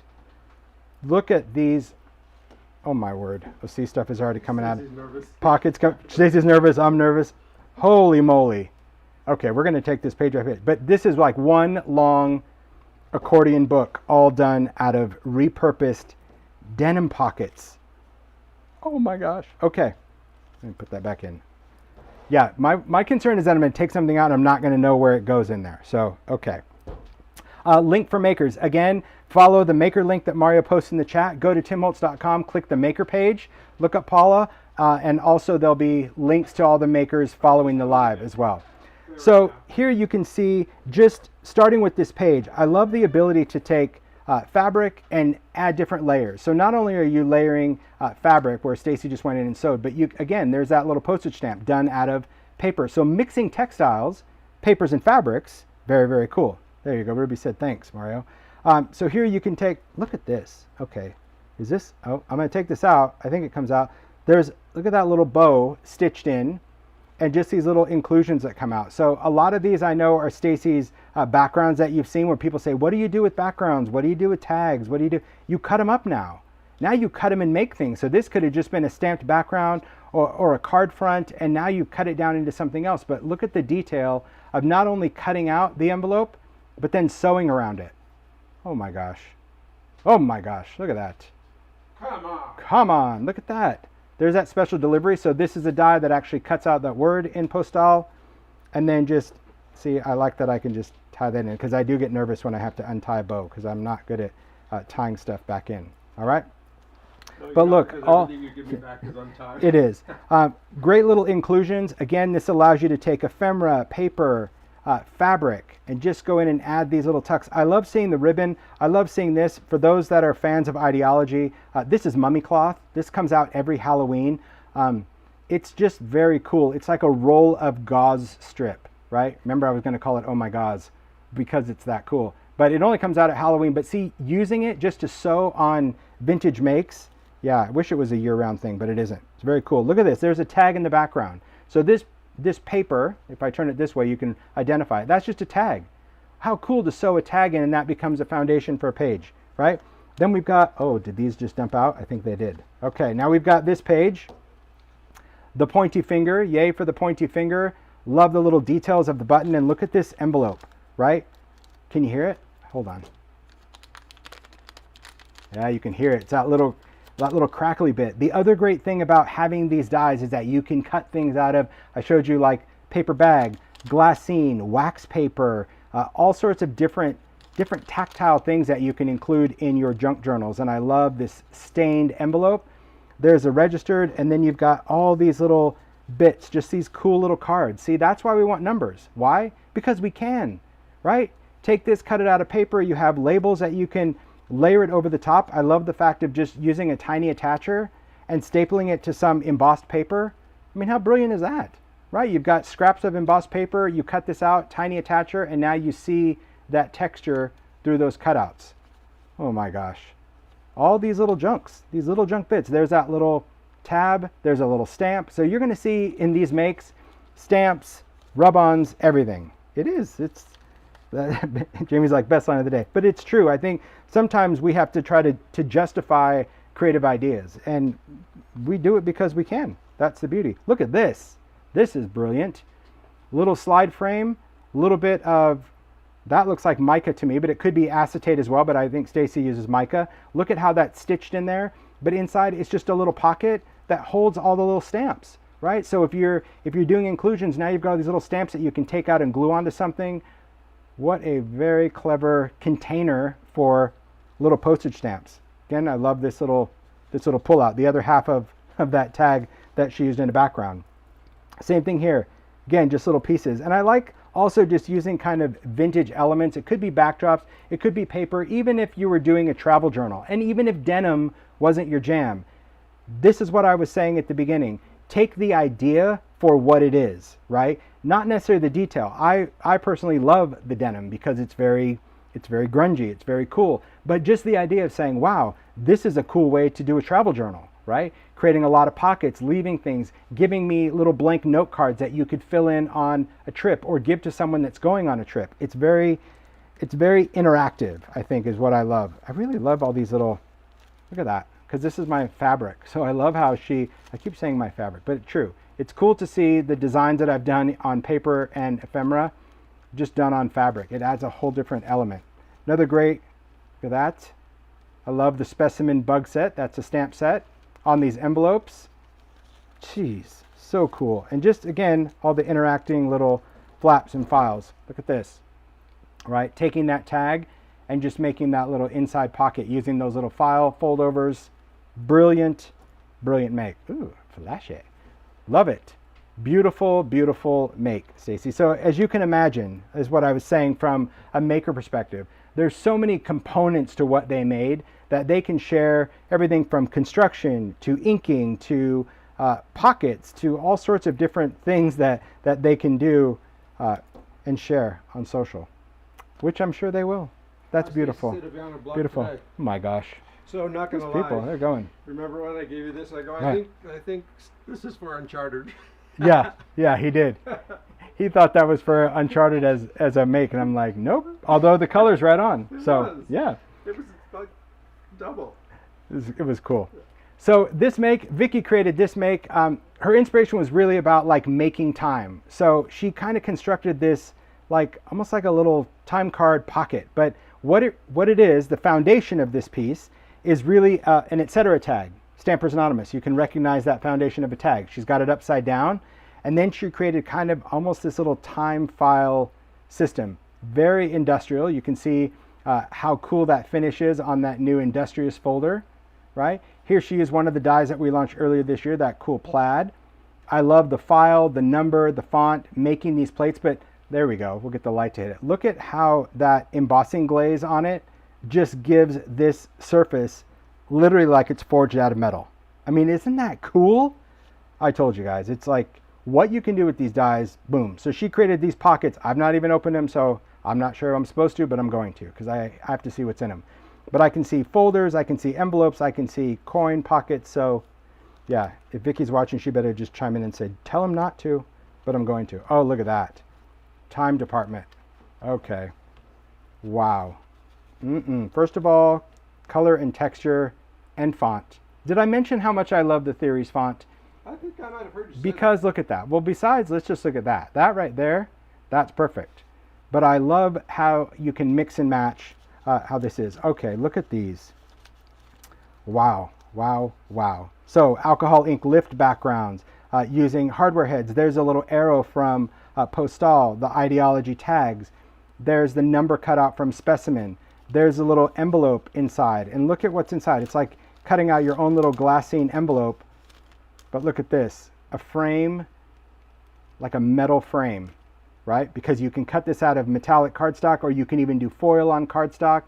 I love the inclusion of the little sprocket gears where they're sandwiched in between just pieces of acetate with that little arrow. I know she loves that arrow shape, right? With the numbers, a little alcohol ink, but how great is that? That's what I'm saying. All of these makes, the details, it's like, I don't know, it's like everyone created their own little curiosity shop in here.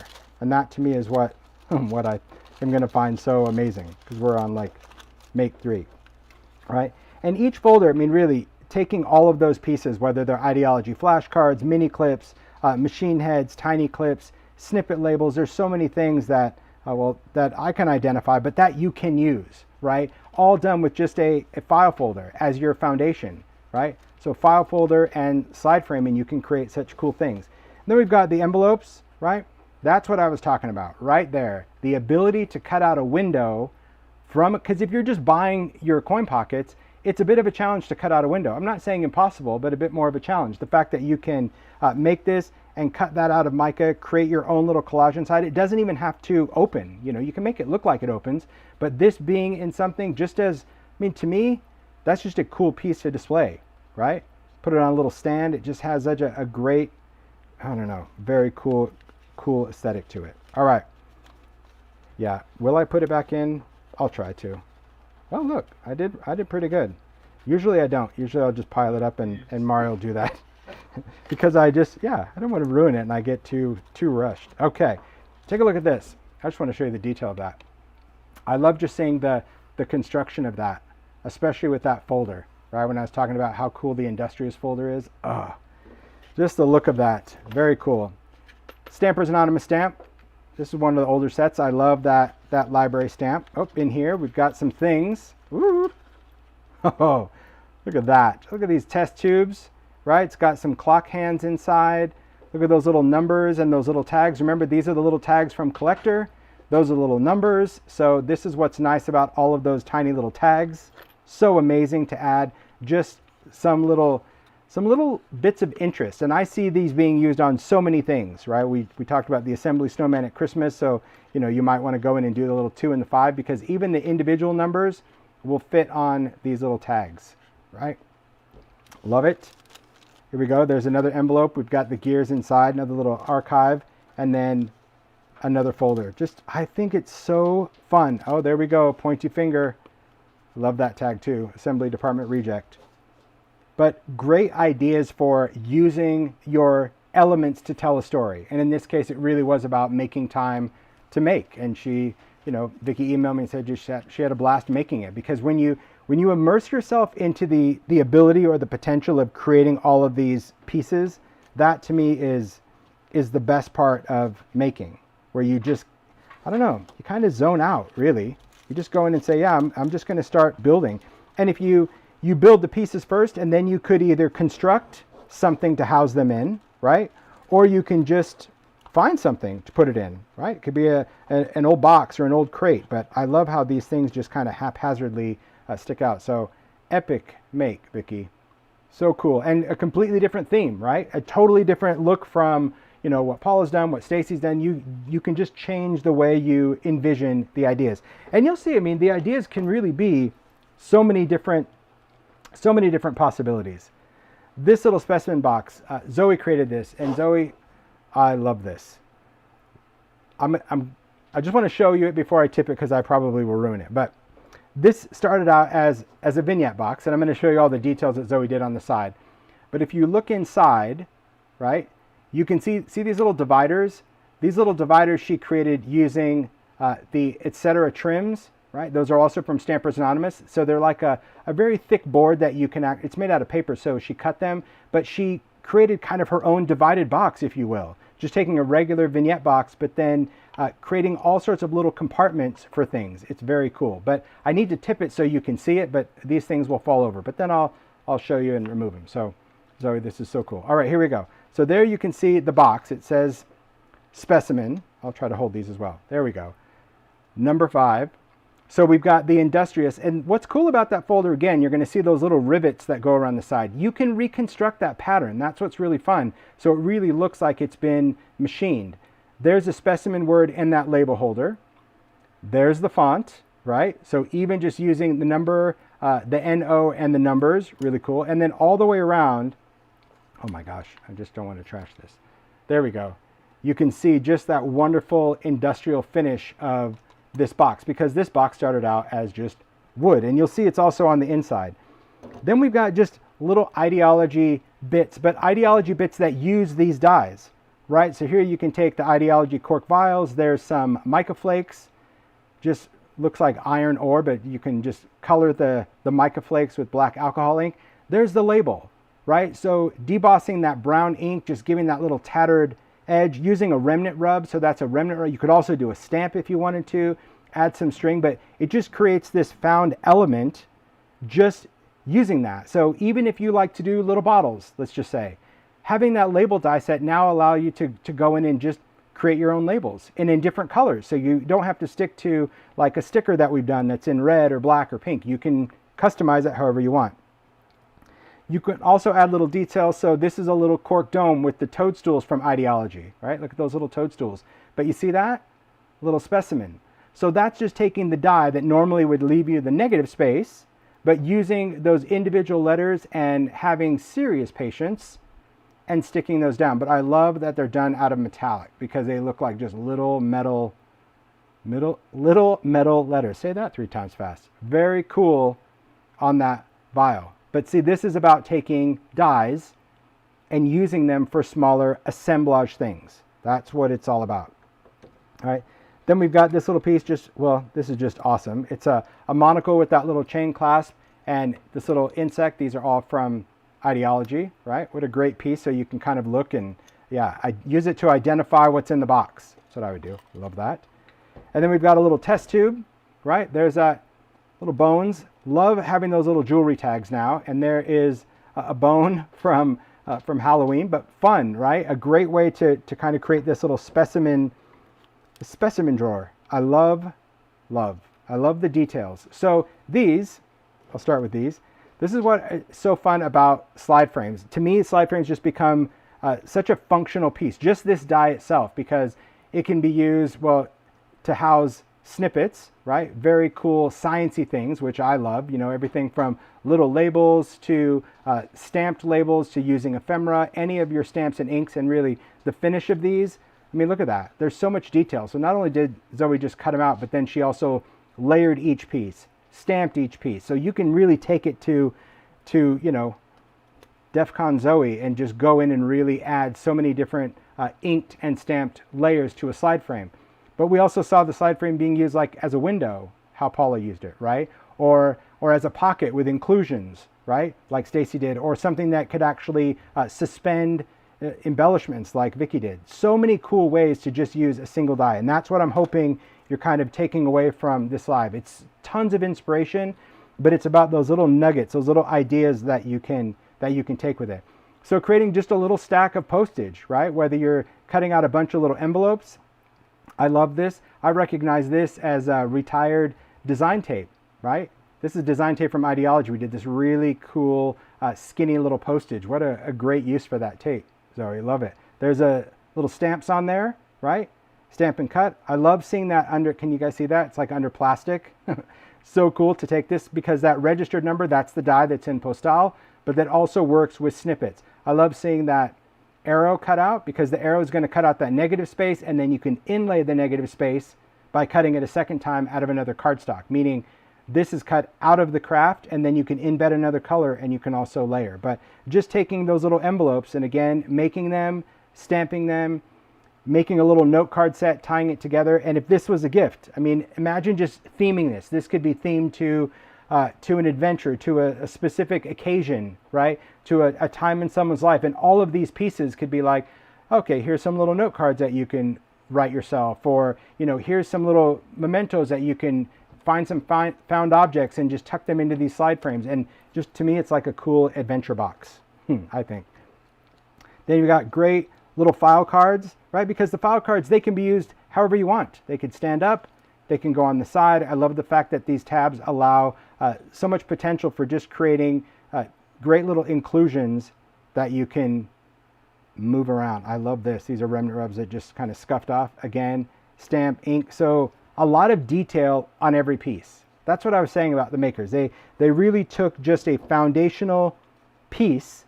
I mean, you can see the amount of work. I'm sure you guys can see now that we're into these makes, the amount of work that every single person had to put into it, because you're just getting blank pieces. They really don't have a story at that point. They have to create the story, whether that is with embellishments, paper, stamps. Like, look at that specimen stamp on there. Such a great set. The scale of that is so beautiful for these folders, right? Because of just that scale. I love that. Little inked edges. Again, adding other stamps from Eccentric. You can add little snippet labels, but it's really nice that you can create these pieces and continue to build onto it. So, what a fabulous box. So good.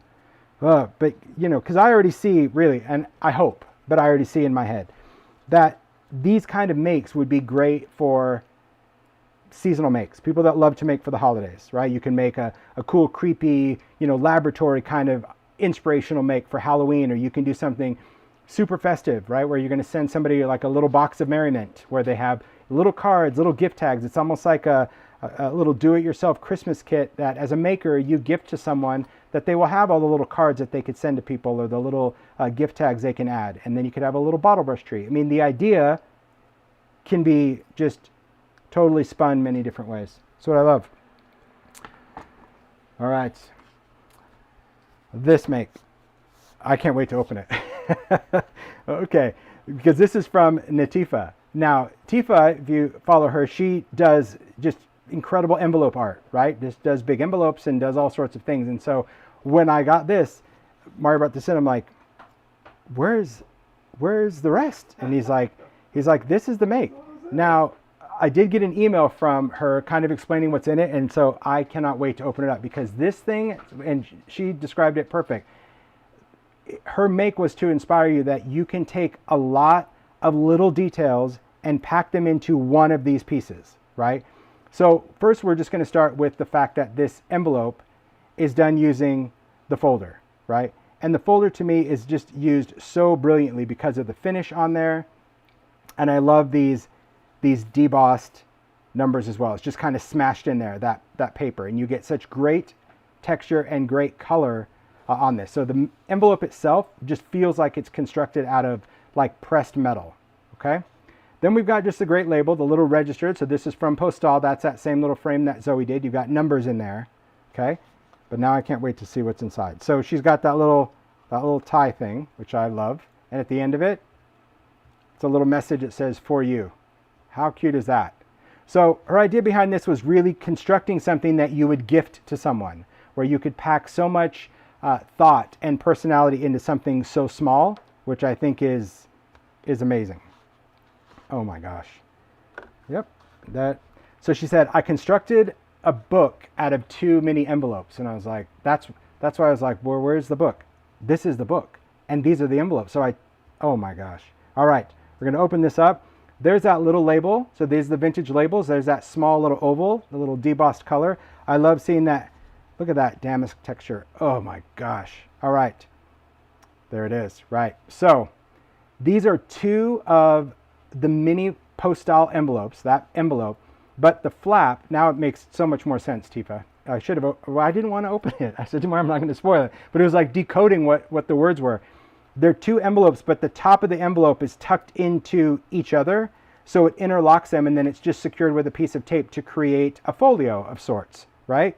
Very, very cool to make a little mini folio, and how impressive that fits into the envelope. So the envelopes from Postale fit into the envelope of Collector. Of course by design, but the fact that it's bulky, I love that still fit in there. So now I totally see what you mean. But then there's stuff inside each one. So she said on one side is where you can include a little gift, right? So here's a little pocket she created, little special delivery. I paid attention to the notes, I'm telling you. I read them this morning so they were fresh in my mind again. But and then inside she said you can house she did house a gift, a little money.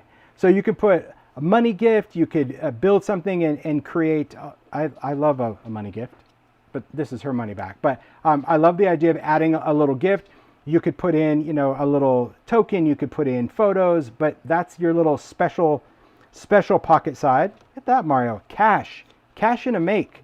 Wow. That's brilliant. I always remember that growing up. I loved getting cards from my grandma where, you would open it and just that little money would just float out. I love that. It's great. Because most people don't do that anymore, real cash. But yeah, I love that.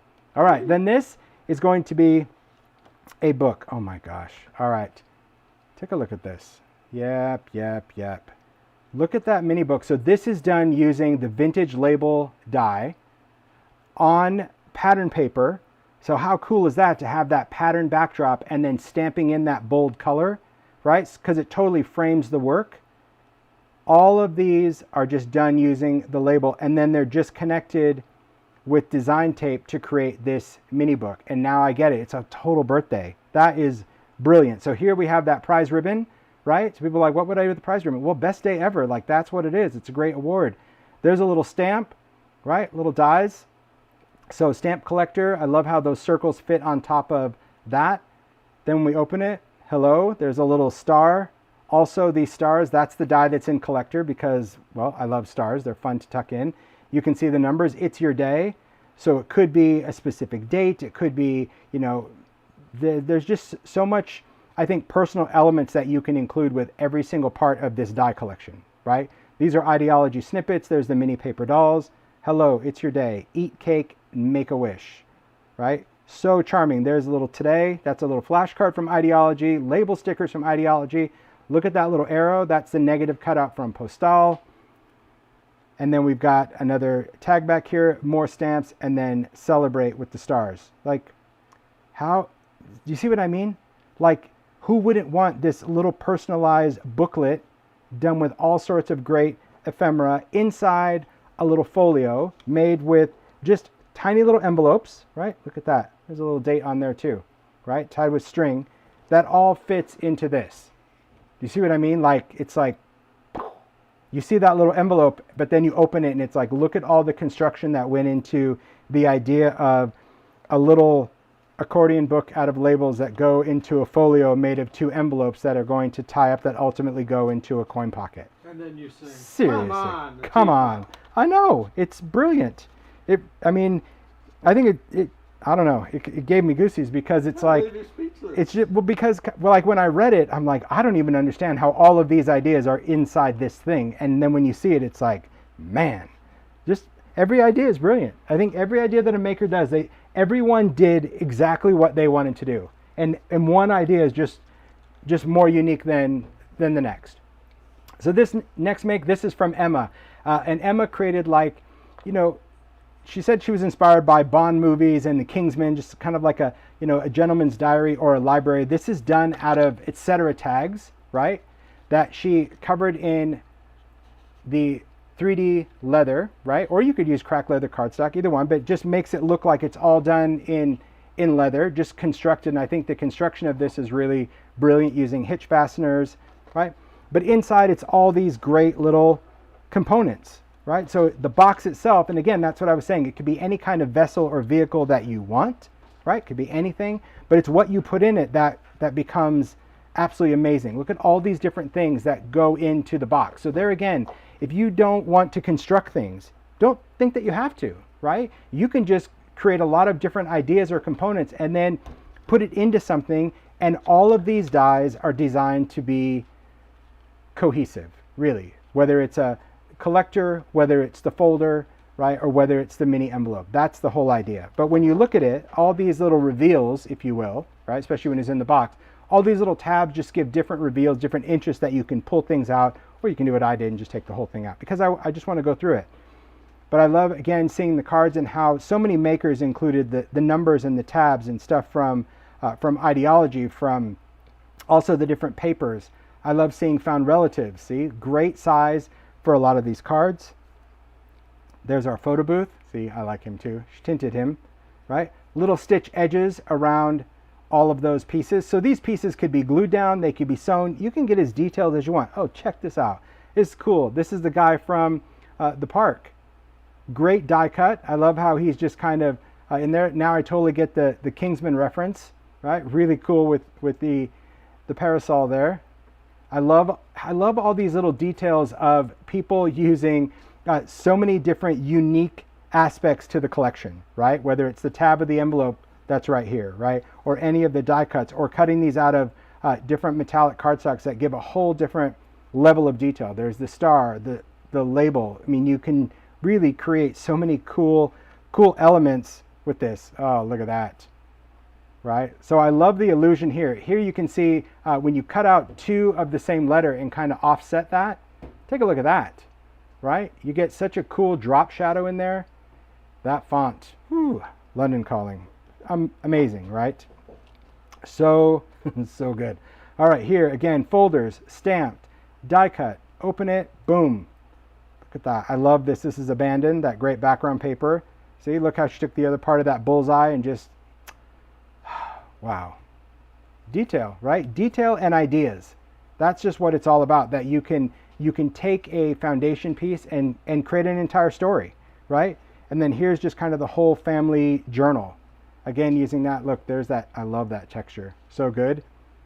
Family, 1913, little label, little ideology on there, little gem, little hinge clip, and then when we open it, it's this whole little family album that she created out of the folders, right? And look at that. So these are all found relatives. So found relatives were like pre-paper dolls. They're still in the ideology line, and they're just great photo cards. They come in different sizes now, but how great for something like this, that, you know, if paper dolls are great because they're already silhouette, but also very cool to have these elements. And I love the inclusions of these little words, right? So although you may have looked at that specimen die set and said, what am I going to do with all these little words? When you see them dropped in, they just, I don't know, they make sense. And now we've got the little postage stamp, the hinge clip, mixed with ephemera. Absolutely charming, right? So much bond of love. I get it. I get it. There's our linen tape. Oh my gosh. Wow, wow, wow. Look at him. See? That prize ribbon, again, I know a lot of people looked at that prize ribbon and like, well, that's random. It is random. But when you see it together, it randomly works. You don't know why, but it just works, right? Because I remember saying to Lisa, I'm like, I want a prize ribbon, a ticket, and a star. And she's like, okay, that makes no sense. But it does make sense when you have this kind of collection going together. Little lens, right? Again, backdrops. And just I love that little family album, but see so many little interesting things. And the same like box idea that, you know, Zoe did, that specimen box. That's what I'm saying. You can tell a story with these pieces, same elements, and just find a vessel to kind of house the story. So here she just created her own stencil chip, just kind of using the negative cutout of one of the number dies.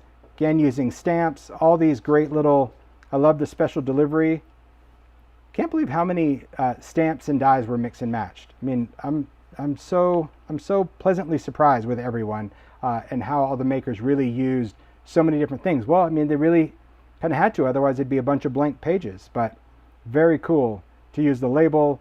I love seeing the stamp on there, all the sewing, and just some linen elements, and just creating pockets within pockets, little pullouts, little tabs. Didn't expect so many people to use that little fold out tab, so I'm glad we did that too. That was, I think, probably a last minute addition that Lisa and I did.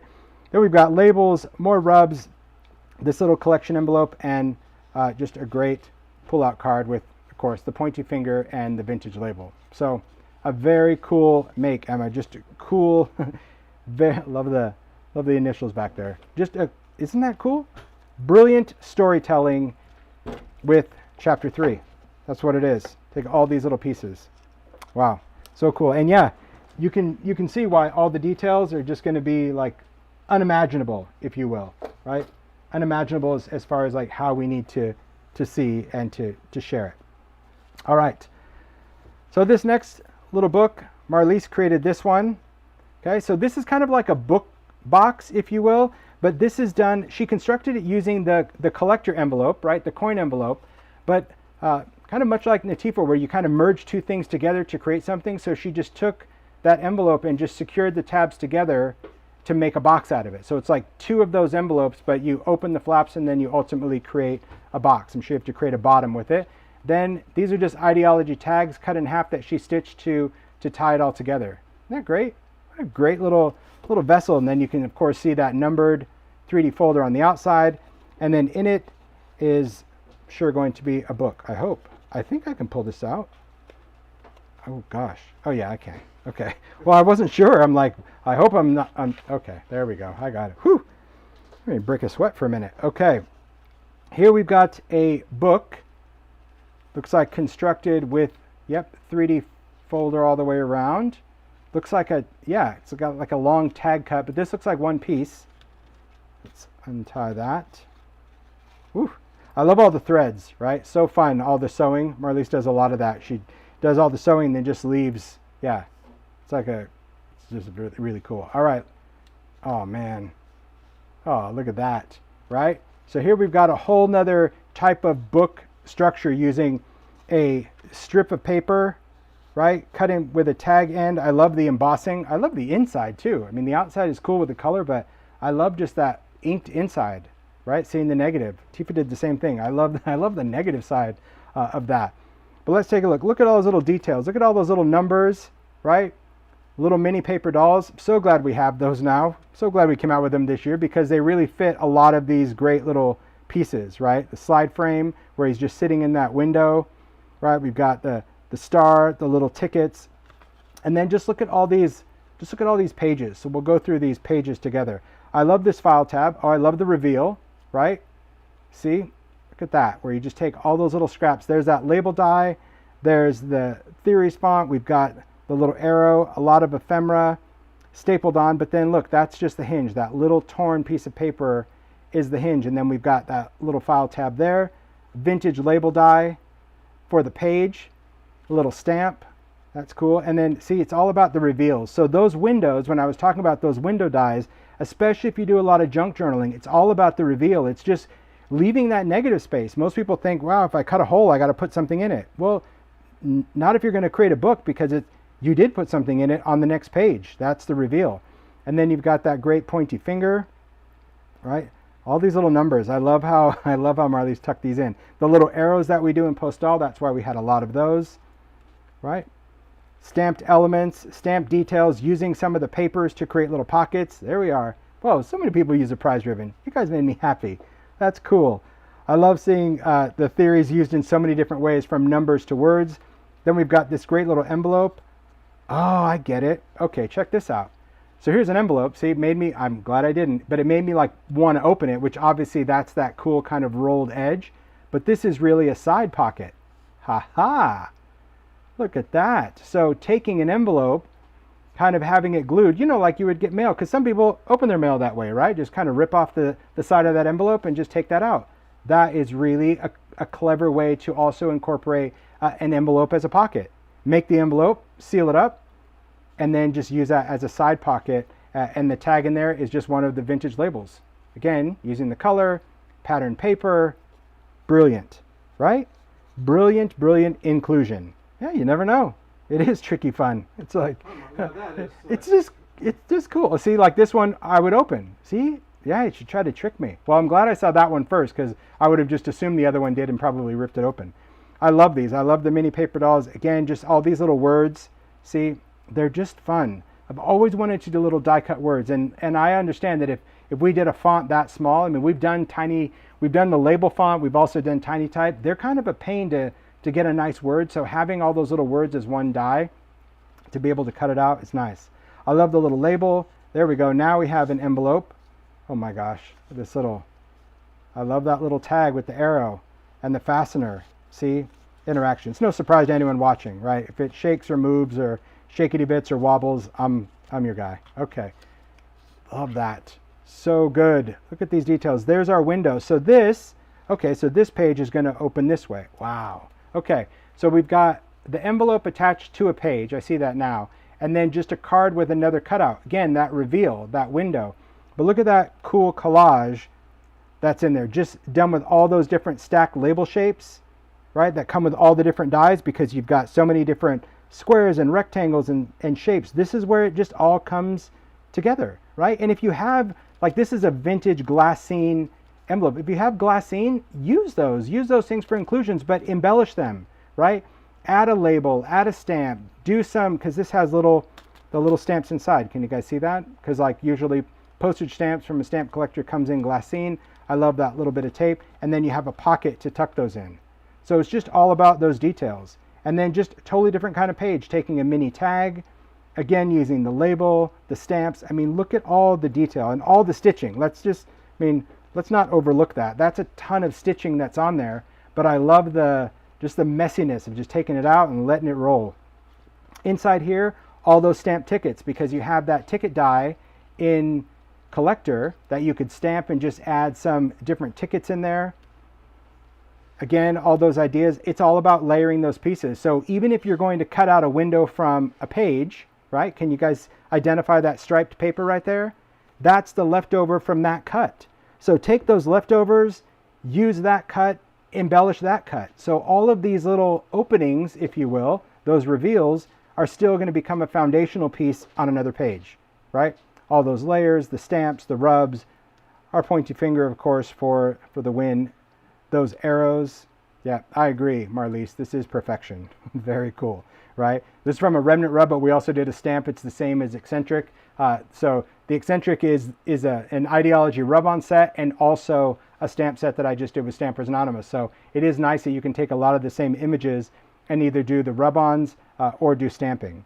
But love all the little details. Like, look at these little ovals. And Paula was always right. Oval, just adding an oval is such a unique shape. It was a bit of a challenge when Lisa was, trying to create that even oval outline, but she nailed it.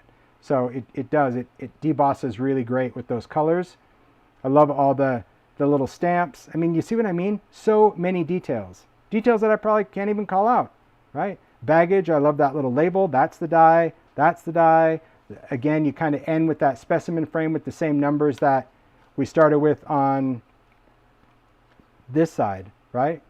See, that guy there and that guy there. Amazing. Amazing make, right? Just housed in a little book, housed in a little box. Man, you guys really impressed me between you and Natifa, like what you can ultimately fit into a small space, right? So much detail. Wow. I hope you guys are understanding. Yeah.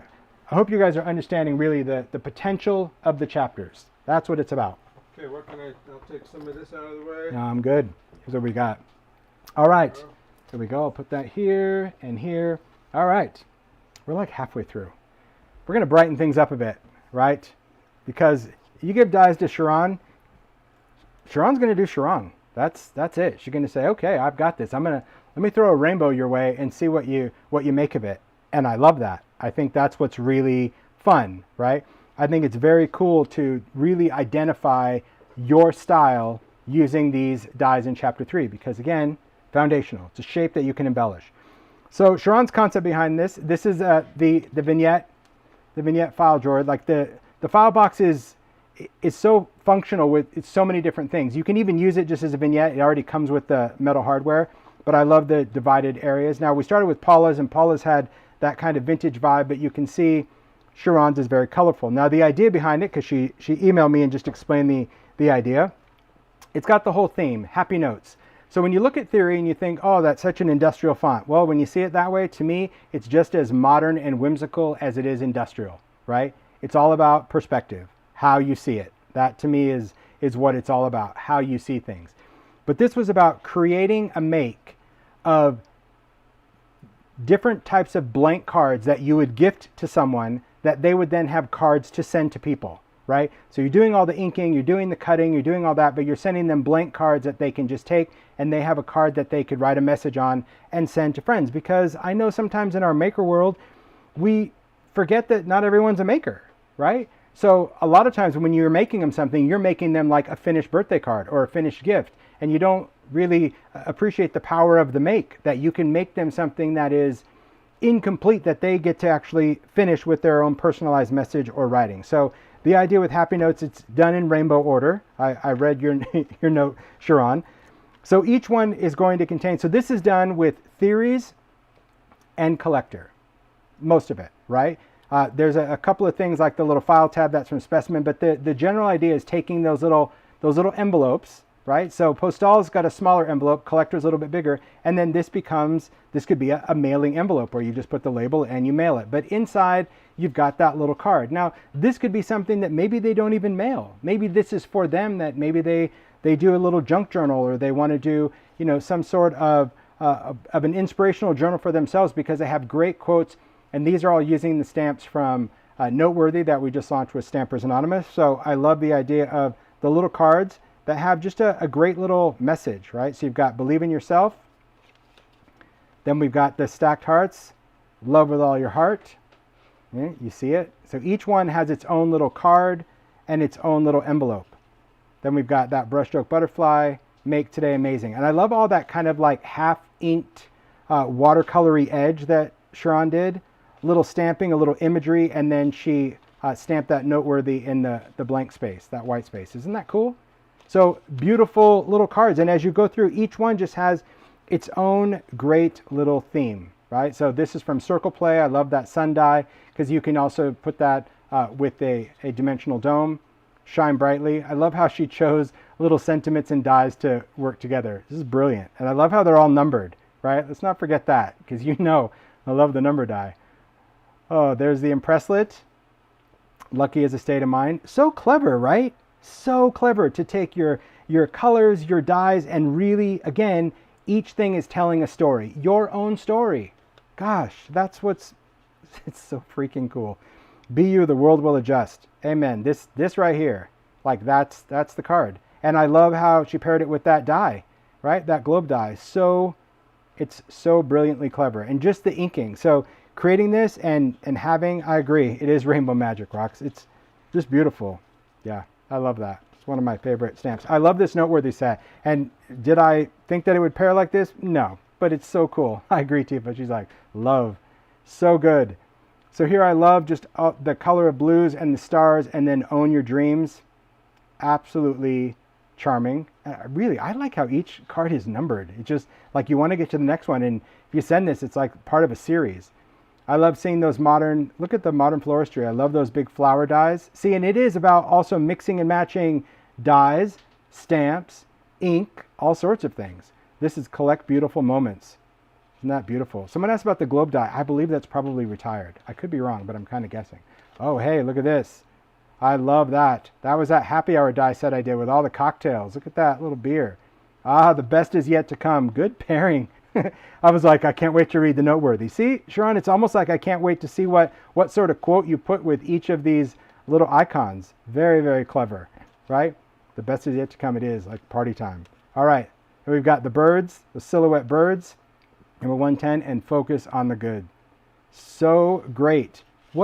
Just see, now I get it. It is Happy Notes. It certainly is a very brilliant, inspired little make. And even if you're making this for yourself, I mean, how great is that you can have this and just fill this with, like, you know, inspirational messages that maybe you just open up each day. I mean, I think that's such a clever make. So beautiful. Again, that everything has the colors, and how she just found dies that she had in her stash or stamps and then paired it with noteworthy and did the colors. So again, this is about, as makers, you do you. You have the power to do that, right? You can be inspired by the construction of something and give it your personal flavor. That's why these makers make. That's why they pour everything into these makes, because they want to inspire you to use the stuff, to use it. And it's really amazing. And I know we talk about a society of new product, and by any means, if you're at the point where you don't want new product, don't. Maybe you have product in your stash that you can already adapt to create some of these things. But also don't underestimate the power that one thing could open up the doors of other things. If you're like, gosh, I don't normally use dies, or I don't normally use this. Well, if an envelope is going to make you do that, because now you find that you're not just working on a card or a tag, then that envelope is ultimately going to unlock all those other products. So keep that in mind. Beautiful. Oh my gosh. Going through. All right. This next one, Yuko created this. So this is like she created a valise, if you will. Kind of almost like a, see that? Looks like a messenger bag, just kind of wrapped. The outside is cracked leather cardstock. You can see all that paper embossed, but I love the reveal where she has it kind of like eroded away, and she has that numbered folder coming through. You can see where she used the postage stamps as like travel labels. I mean, just the outside. Come on. That's so good. Come on. Right? Then we're going to open, I knew it was going to happen. I'm going to just open this from the buckles. So this, the structure of this, right? Because again, all the makers email me like little notes, because I'm like, I don't need you to tell me everything, but I kind of want to know what to expect when I open this up, because I don't want to damage anything. But the foundation of this, she said, is an ideology book. Oh, I totally get this now.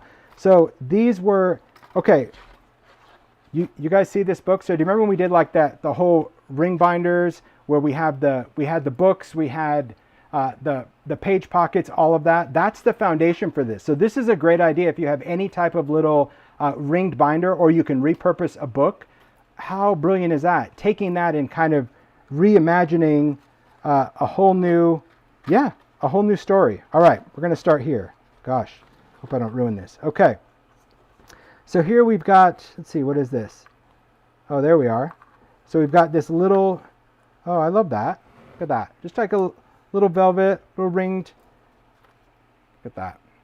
Little gem. But here we've got almost like a stamp collection, right? That if that collector was taking it and they were putting in all their stamps, what a great page of just doing all of the stamps. And I love the detail of just those worn stamps. So even that, I mean, I love the idea of just creating a background with those, right? Just taking the stamps and creating a background and then cut something. So just that idea alone, like, I'm on it. Okay, I'm going to go through. So here we've got a page. We've got a paper doll. It's wired together. Here, let me just try to open it and hold it up. Like this thing goes every which way. That's what's really cool. So I can see there's the labels, right? I identify the labels here. We've got this thing that pulls out, right? Lost and found. which is great. Kind of feels like it would open. Oh, it does. Oh man, wow. So we've got that. That opens. There's a little file tabs. I love, look at that. The butterfly wings that create pockets for these little tabs. That is a great idea for taking a die, butterfly die, cut it in half, stick, and now these become little clips to hold in any other type of cards. You can see that's from that stamp set I showed, right? All of the mailed and shipping, they just go with everything. To me, this chapter, and I hope you guys are seeing that so far because we're through this, is just the fact of how many other product lines that I've designed finally come together, right? We've got the dies work with the stamps, that work with the papers, that work with the embellishments. It's just one big happy, well, I was just going to say happy Holtz, but yeah, it's a happy family because I am happy. It just makes me happy. All right, so now we turn the page. Okay, wow. All right, we've got like a fold-out page here, but then we've got this little folder. Oh, look at that. That's one of the backdrops. I love this is in volume 3. We did these large photo papers, but how great is that? I know Paula's going to love that. To just use that folder to put in there. So here you can see that that's cut out in the negative, right? That theory font. And you don't always have to use that little underline, right? So here Yuko just used it and just created it, but you can still read it. To me, you still read it as like upper and lowercase, just where it's all uppercase. But cut out of that black cardstock, leaving that blue reveal. But then when you open it, I love seeing this backdrop, a little number. We've got that little pocket. And then this opens up further to yet another page, right? How great is that? So we've got a full-on page here. See the world, right? So remember, you can use a lot of different things to hold inclusions. Here is just one of the paper doll portraits. So we've got just those big pieces, but you can just tack it down with some foam in different areas, and that will still allow you to tuck things underneath, right? That's really, really cool. And I love, again, you saw Emma do the same thing with that font. I think that's such a great trick with die cuts, is cut the letter twice out of something dark and solid and something light and offset it when you glue them, because then it creates that drop shadow. It really makes that alphabet just kind of just stick out. So cool. See the world? Okay. Got to give me a second, guys, because I need to figure out what... She explained this, but I'm not grasping it yet. Oh my gosh. Come on. Okay.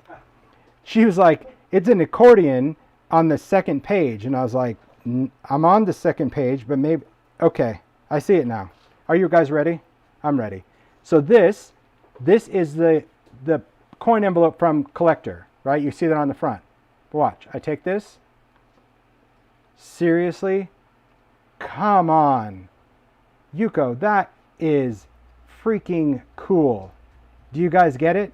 She just cut out those envelopes, cut off the top, and did a little circle punch, or you can just use any of the label dies because you don't need a circle punch. You can lay that half circle and create that notch, and then stick them together in the middle, right? If you guys see, and then attach it to the bottom. Come on.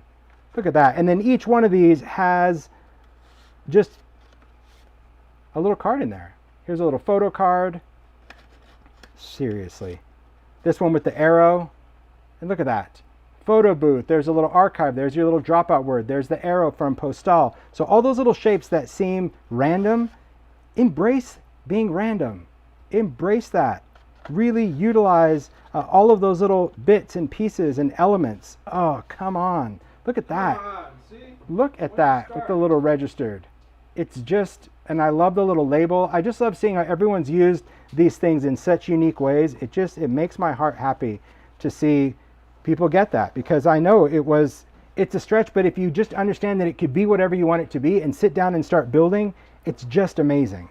It's amazing. And the best part about these ideas is that they're sharing them with you to do it, right? To say, hey, heck yeah, you may not make all of this, but this one idea that you can fill, maybe do a holiday book and you can put gift cards in there, you know, maybe you're going to do $10 here and $10 here, whatever it is, and then that becomes the gift. I mean, seriously, that's what it's about. It's about taking an element. So when I said, you know, have a little notepad where you're like, okay, Yuko's make, accordion, whatever, because you're going to need to remember where that was. That's going to be the thing that I'm going to find the biggest challenge is what make had what idea, which is cool. So then on this ring binder, I love how she used these little arrows to be almost the reinforcers and created this mini book. Like, love using the snapshots, right? Absolutely beautiful. The ideology snapshots, little BFF, right? With that theories font, little ribbon flag, 365. And then as you turn these pages, I'm just going to lift them up and carefully pull them over. You can see collage paper. There's that little filed, right? Using a little label. There's another portrait. The pointy finger, like I mentioned, it's 2 layers. So you can just use the outline, which she did here, and she did that over the label. So this piece comes out, right? Best day ever. Got the little first as a little prize ribbon. So you can just tuck that in. I love that. I love this little clip, right?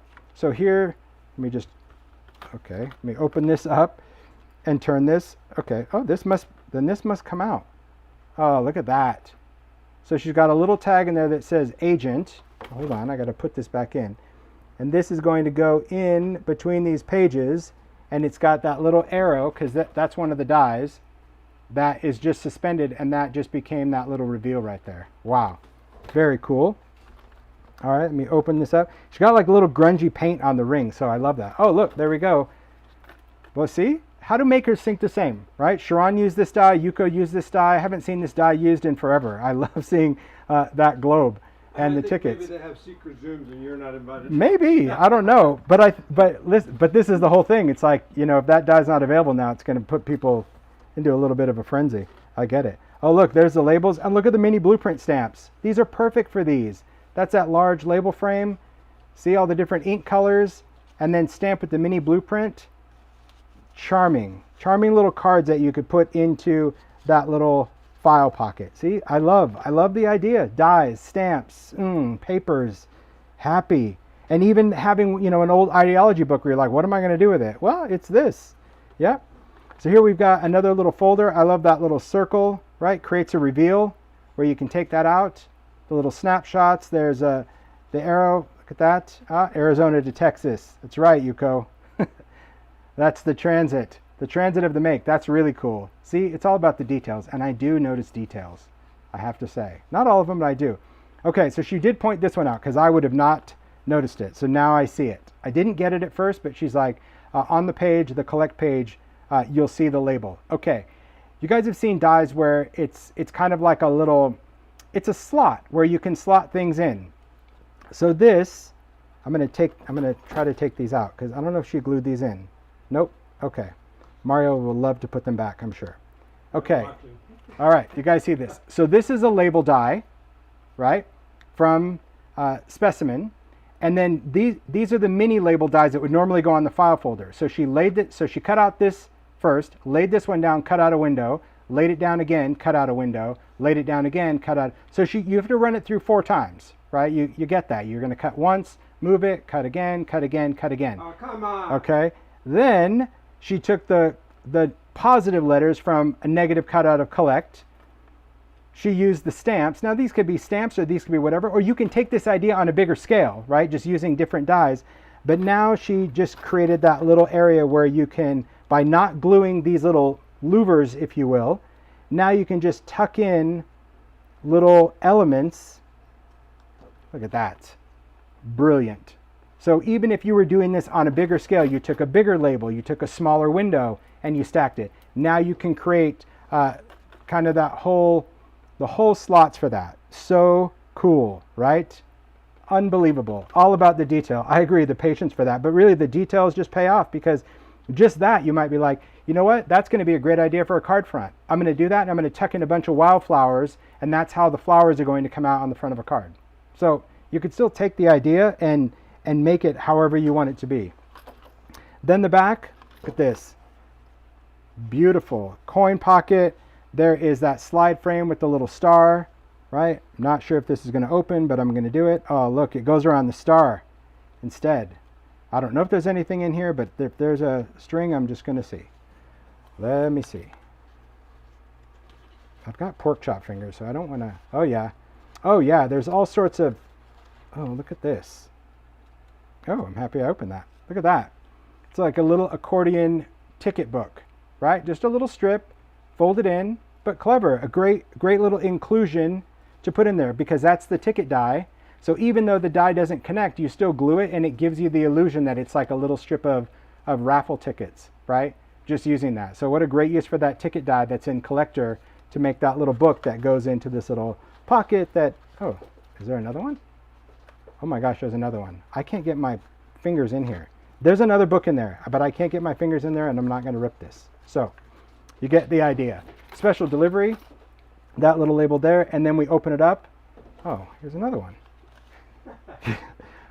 Look at that. I know. So here are labels, just, oh, see, very cool. Numeric, that's one of my favorite dies. It's just a giant number die. I know a lot of people didn't get it because they're like, why do I want a big number die? That's why. Because they're very cool pieces. I think Emma used it as well to do her stencil, right? Look at that. Just taking those labels, using that little file tab, attaching it together, and look at that little cutout. This is a die cut, just kind of a remnant of using, you can use a doily die cut, any of those pieces, right? And then just this other inclusion. Oh, look at this. It's like a transparency, whoop, with little pointy finger die cut, right? So it floats. Then she's got this little photo in there that we did. That's got some distressed crackle on there. Look at that. Yum, right? Tucked in, but I love that transparent pocket. Isn't that good? Yep, there's that tape as well. I know, Zoe's probably gonna be all over that. Zoe and Vicky, that distressed red pointy finger. And then look at this. She did a little cello bag with just some die cuts, right? Little stamp pieces, because you don't always have to use postage stamps, die cut things. Little special delivery on there. And then another little envelope, a little urgent envelope that you can, well, let's see. I probably won't take anything out of it, but, oh yeah, look at that. A cool little ticket tag. And I love the little gears too, as these little pulls. So clever. So this, of course, is using the little closure from Collector on the envelope from Postale, right? So creating that little closure on this envelope instead of the coin. Unbelievable, right? I mean, what an interactive make. Just, oh my gosh, it's so amazing, right? That to me is what it's all about. And then everything just, I'm going to lay this down.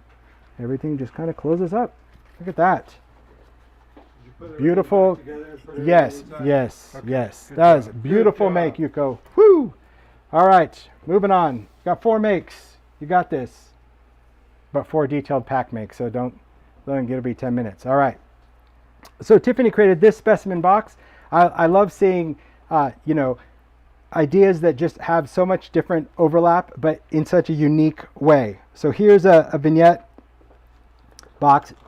Just a box itself, doesn't have the dividers in it, but you can see here this has a large display dome and just some great grungy goodness, right? Just charred, ripped through looking detail. So we've got that industrious folder in the background, but I love how it's like almost singed or burned through that pretty wallpaper. I mean, that rust is good. Tiffany, that is good. Whew, okay. So in here there's, well, I don't know what's in here because she's like, well, you're going to be surprised. Okay, I will. So we'll start with the display dome. Look at that. I love the idea of just how alcohol inked and grungy the glass is, and then you got the reveal in there. With that do not crush, there's a little toadstool, and then just having the background. But the background, if you look inside there, that's the slide frame from the specimen die. So that background that's holding that lens and that insect is the slide frame die. Great foundation, right? Just very, very cool. Great foundation for that piece. Then it looks like a little book. I'm going to see what do I need to do. Maybe it's not a book. Maybe they're tags. So this little ideology, let me see. Yep, tags, individual. Well, I'm glad I just didn't pull one to try to open it. All right, so take a look at these. See, I love the details. So first, they're embossed, which right away that industrious folder is just pure goodness. There's a little text stamped in there to give it some character, a little sewn through. But I love seeing, again, the stamped image. There's a little ideology. Love seeing the baseboards. We've got the slide frame, and then just that little die cut out of the label. This is a whole cohesive little mix. You see that? Creating these cards. So if you love inking, mixed media, paint, splatter, just going in and doing your backgrounds, again, you wonder, what do I do with all the backgrounds? This is what you do. You cut things out. Having these foundational dies now really give us the opportunity to cut and create all sorts of different pieces using your stamps. Now, of course, you're going to either do fussy cutting if you don't have the dies, for this, but nonetheless, you can still go in and create works of art. I love the color palette of this. I love all those dark little schmutzy pieces. Very good. And the little stitching, little random haphazard stitching, man, right? So cool just to have this little collection of, well, specimen cards, really. Unbelievable little tags. And I like how they're all just unique, different elements, whether it's stamps or rubs, and then again using something dimensional on the top. I know Mario will love to tie that up, so I'm going to leave that. And then, oh, this is a book. Okay, so I'll pick this up in its entirety. Cool, another file book. But see, everyone's even constructed it just slightly different and unique. And so crazy to see how many optical lenses have been used, because these optical lenses are ideology, and they've been retired this year. So once they sell out this year, they're gone for good. I can't believe how many people have used lenses, right? Zoe used lens. I've seen them in many makes. I can't even count. And Tiffany used 2 in this one. That's crazy. I loved them too. Well, I loved them, but you know, when they don't, maybe this was the release they needed, but now it's too late. But you could probably still find them. I love seeing that folder, that number. This is a gauge frame, which is really cool that it fits over that lens. But there's some little type charms, and look at this book, right? It's got so much texture because of that folder, right? That industrious folder just gives this paper good. And man, this charred inking, yeah, if you ever watch Tiffany videos, she just does so much inking with sprays and pads. It's just unbelievable. But I love all the layers. Again, mixing in ideology, mixing in your stamps with Sizzix. That's what this collection was really all about, to tie everything together for makers that didn't really know what to do with stuff. Now you've got all these little pieces to build to your heart's content, as grungy or as colorful as you want it to be. Little specimen word, right? Little stitch. There's a lot of texture on here with like frosted crystal or maybe resist spray. It kind of feels like frosted crystal. There's some remnant rubs. I love seeing those little ideology flashcards. I'm so glad we brought those back. Little numbers on there. So many people again used the portraits from found relatives. It's amazing to see so many found relatives kind of brought back. Snapshots as well. Love these specimen frames being used as picture frames too. Don't get all buggy. You can be buggy, but it is nice to know that it's still just a great little frame. With the butterflies, yeah, these layers, man, this is really, every make, guys, magic, right? Just one magical make from the next. It's just amazing. And you can see that a lot of these pieces, I mean, I'm not calling out every detail, but really keep in mind that all of these foundational pieces, these little rectangles, all are from all those different labels in those 3 sets.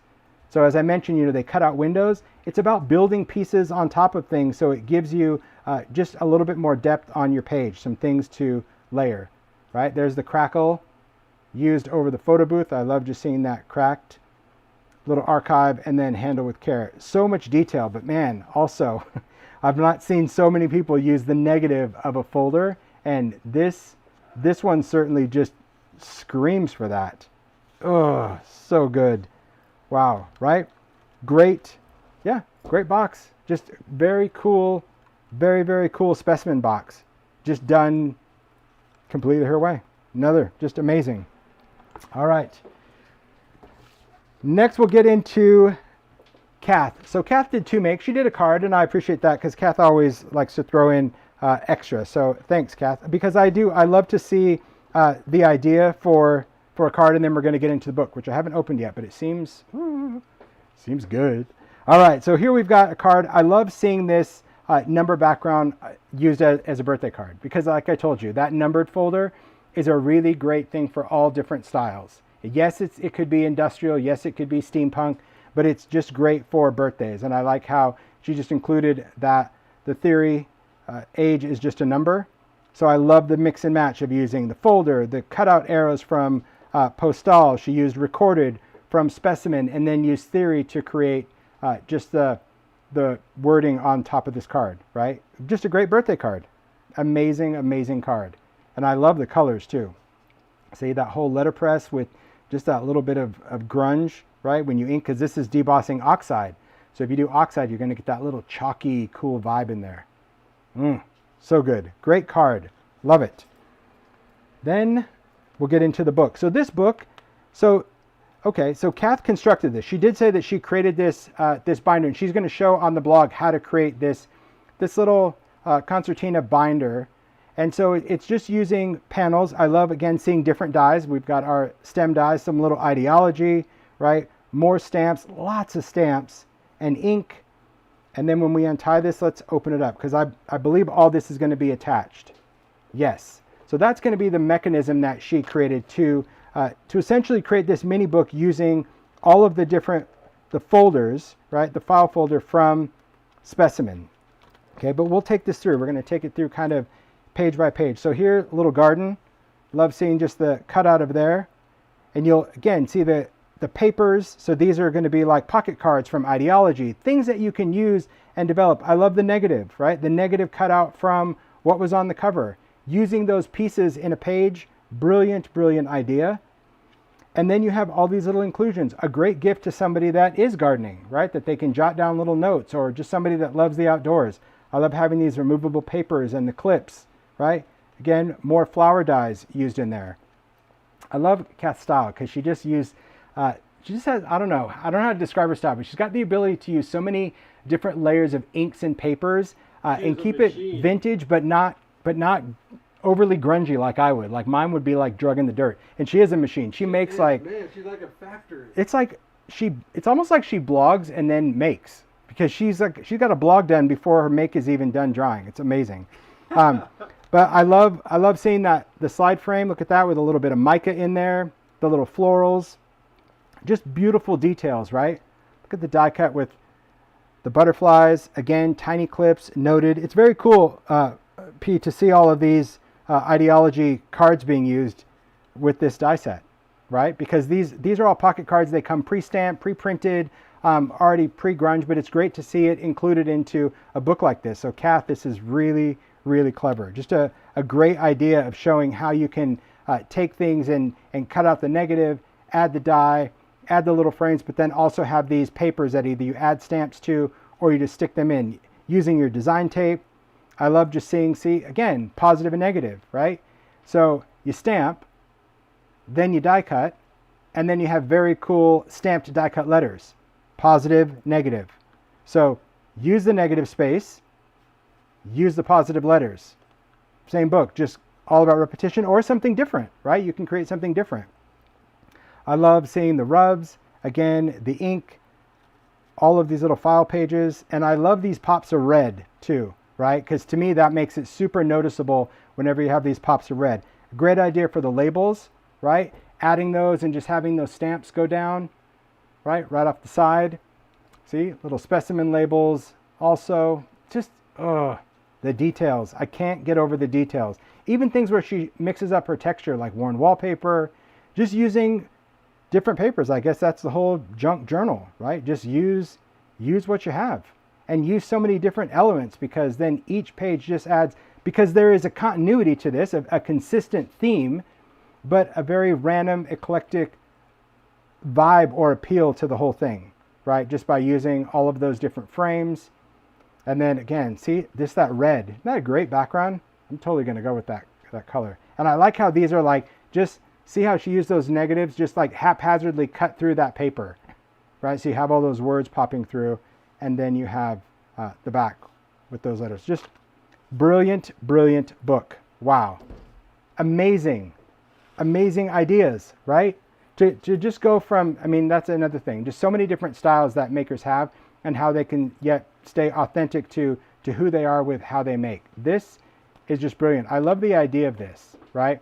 I love the idea of just creating this, because you can add as many pages. And really, I mean, yes, this is all done with folders, which I like that, because it does, see, it has a nice little clean design, has a great flip through feel to it. But this could be done with the folders. This could be done with the collector pocket, or even something smaller with the Postale envelope. All right, cool. We're getting down to 2. All right, yes.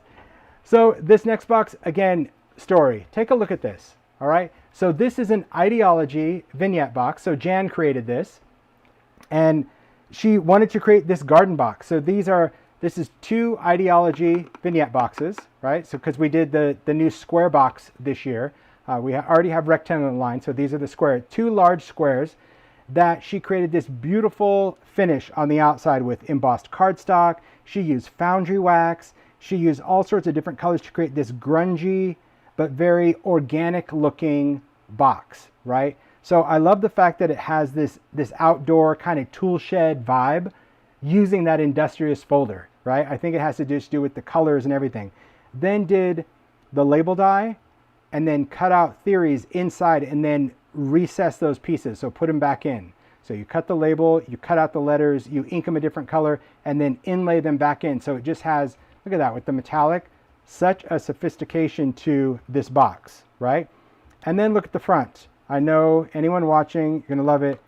Look at these sticks, but these sticks she did with foundry wax. So they look like metal pulls. I thought they were metal. And then she's like, no, that's foundry wax. But these, they're like cast metal pulls, but they're just done with foundry wax on the stick. So that is a brilliant idea to really make kind of customizable pulls out of that. Because the foundry wax, as soon as you heat it, it just turns into this solid metallic. And it's a great, great finish. And then she kind of backed them with little sprocket gears, right? So good. So good. Yep, the sticks from Christmas. You got it. All right, so we're going to open this up. I'm peeking. I don't know. Okay. Oh, wow. Look at that. Well, I didn't know what I was going to open, so I gotta pay attention to see if I look at that. Together. Okay, so the top has got elastic bands that hold a bunch of different envelopes or pockets. And then the bottom has like just a, well, I'm going to dig through it. Has a bunch of little trinkety bits. All right, so I'm going to set this little dish back here. So that'll, there you go. That'll support that. All right, you guys can see that? Cool. Let's go through. All right, so here we've got just a bunch of little, oh, these are all slide frames. So this is cut out of Ideology craft stock. I love the colors of that because the craft stock, now we have smooth, right? Because Ideology craft stock used to be textured. This year we launched it in 100-pound cover weight, so it's much thicker. It's craft, but now it's smooth with that printed color. But look at how, oh, I love the palette of this. Yeah, see, look at those beautiful colors. So this is just taking craft stock. No inking. Nope, you just sand it because it's already in those colors that really mimic distress. I love all these little vintage book pages in there of all the little florals, right? You see these little tiny fasteners? These are Ideology tiny fasteners. I love them. Most people don't like them because they really, they're time consuming, but the detail is so cool because it's just a little brad that has a screw head. But yeah, how great are those in that frame? I was hoping someone would use them in the specimen frame. Maybe someone already did and I already missed it, but great, great detail. So this is just taking a piece of the velvet trim. This is Ideology, and then gluing those slide frames and then making a little accordion book out of that. I've also seen a lot of gems, right? See these little gems? These were Ideology also. So they're really cute. Just seeing those little, because you can alcohol ink them any color. It's funny to see some of the same stuff with the makers. I think you're right, Mario. They have a secret maker meeting. It's like, we're going to do this. But I love it. So bring on. Do it. Any tricks to tying that back together? Just wrap it around and tie a bow. Okay. Yeah, I can help you with that one. So here I love how she also took that and just used some little dried pressed florals in there. And then this was Ideology frosted. I don't know if you remember that. If you don't have frosted, you can also cut apart the Sizzix storage envelopes because it's made out of the same stuff, right? But how great is that you can take it? She stamped on there. Can you guys see? If you're going to stamp on this, you might want to go with something like StazOn. It'll be a little bit more permanent. But I love seeing the stamping on that. You could probably use archival as well, but I'd probably go with StazOn just to make sure. But see, that's stamped on frosted. And then I love seeing that dried pressed flower inside and just all these little words. But these colors are wonderful, right? So, so beautiful. How many months did the designers have to make the makes? I believe it was 2 months. But there was other assignments. It wasn't just this. So the people that did chapter 2, they had that in addition to other makes going on. So pretty unbelievable. So here we've got the folders. I love seeing the transparencies. So this is the Ideology transparent things. These are new. And I love seeing these folders out of backdrops. So she's got, these are like filled with seeds. So she's got little seeds in these envelopes. Wow, that's really clever. Little seeds inside those envelopes, vegetables. I get it now. It's the garden box. See, I did see seeds on the front, but now this is literal. I get it now. See, look at that. Create those little envelopes to put seeds in and just using the paper. So that's the same backdrops paper. But I like the little details, little stitching, some rubs, some stamps. See, give this to a friend that loves to garden. See, do what you love.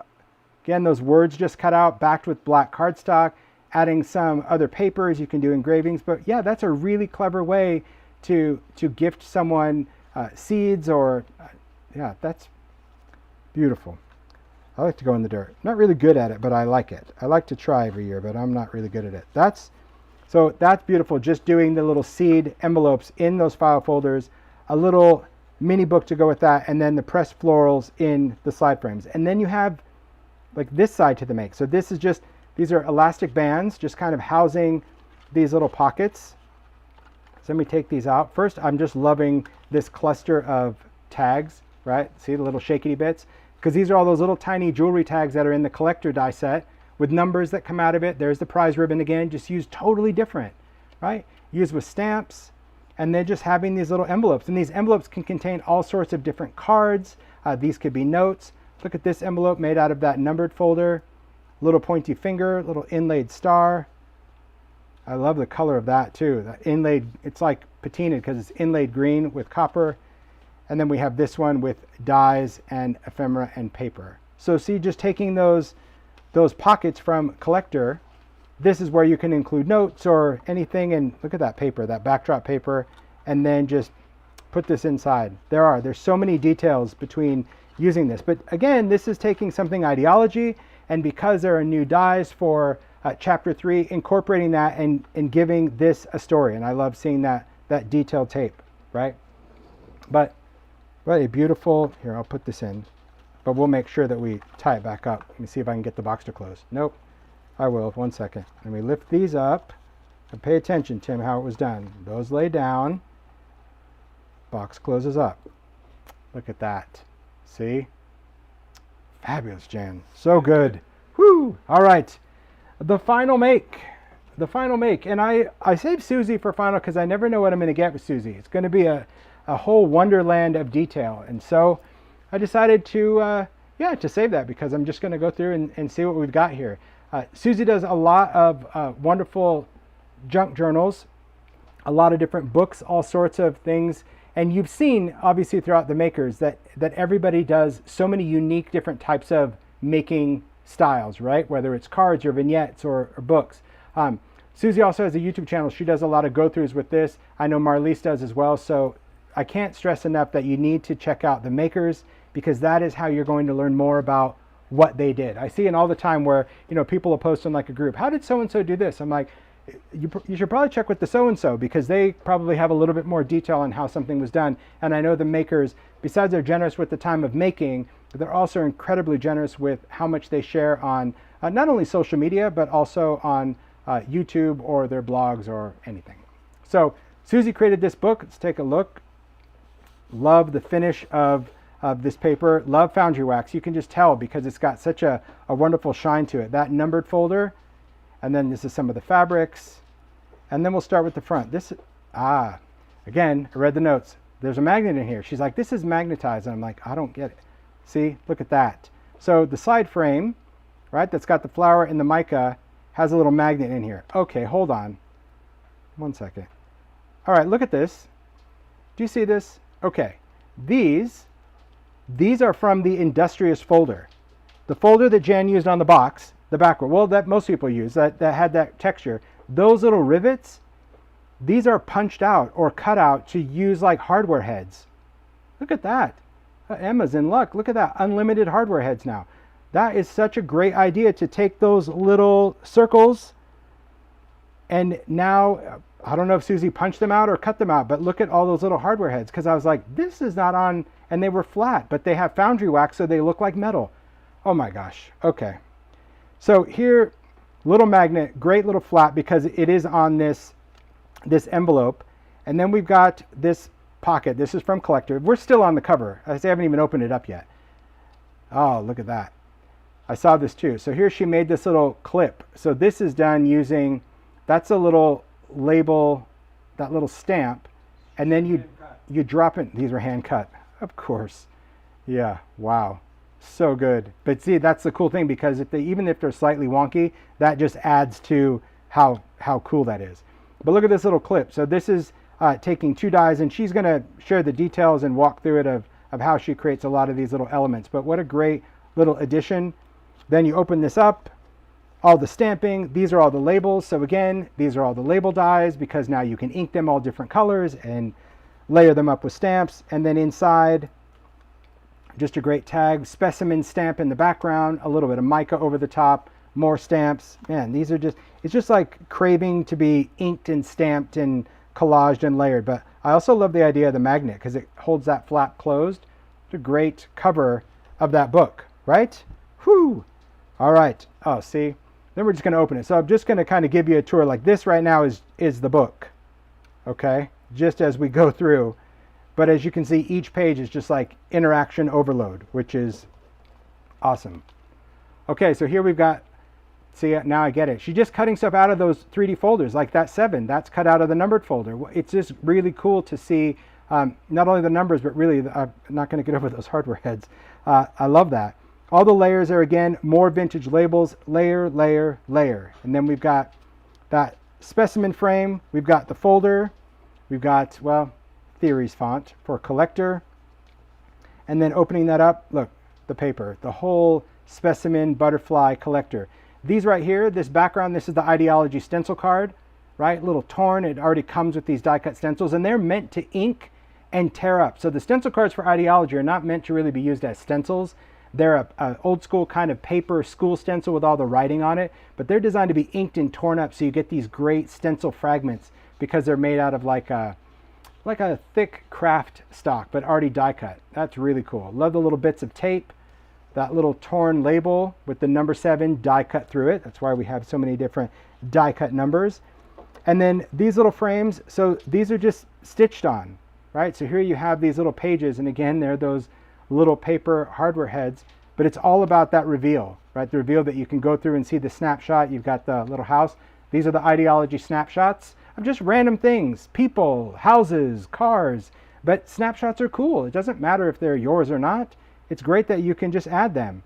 Here you can see the little postage envelope from Postale, and that's what I was talking about creating a big window, that you can still use this to house so many unique inclusions. We can already see in here there's butterfly papers and tags. There's some mica over the front of this. And then using the specimen frame as that little reveal, right? Can you see just the detail in this? You got that, the numbers, that, and then when you open it, specimen, or the register, then you can also see the little numbers and that little tag from collector. Wow. Look at those. Those look like they're from the back of packaging. And those little photos. That's brilliant. That looks like probably repurposed packaging because I like that.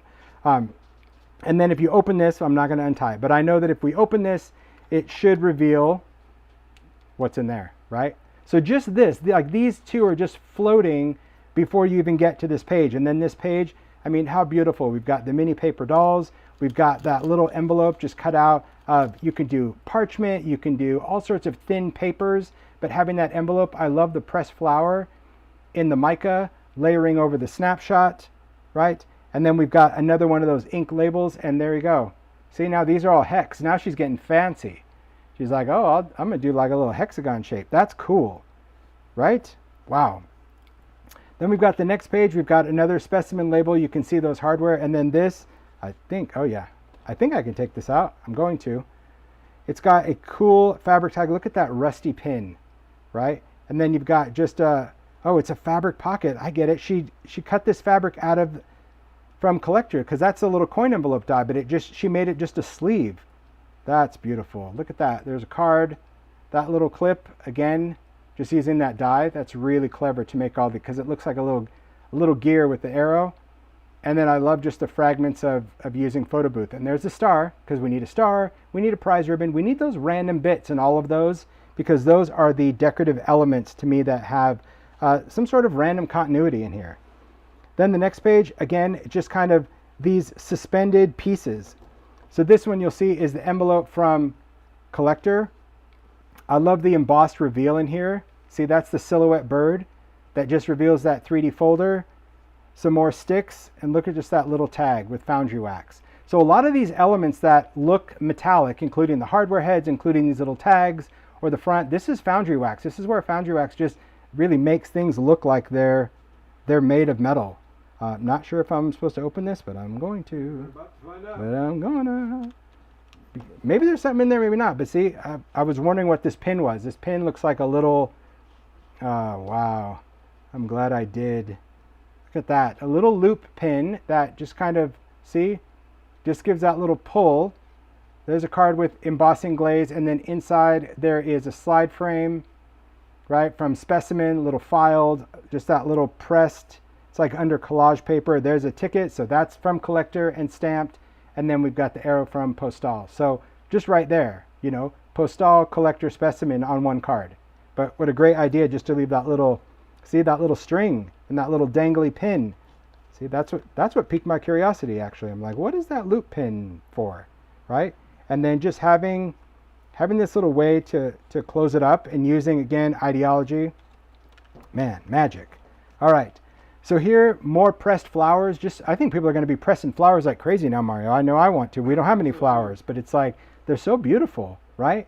So I'm gonna untie this because I think I should. Take it easy. Then we've got this, that little collect band. We've got this folder, that lace right there that just opens. Oh, look, shine. So that's going to be from bold text, another Sizzix die, right? Choose to shine, but just use that word and then have it torn. And look, with the paper dolls, frosted crystal. So if you're looking like what is giving everything kind of that dreamy, sparkly look, frosted crystal. So many makers use that. I think it's beautiful. More of those hardware heads. I love just seeing how this is layered over the top, right? And then this, oh, look at that. Look at this little, see, it's a little mover, little tag with the arrow. Is this open? Let's see. Oh, yep. Oh my gosh.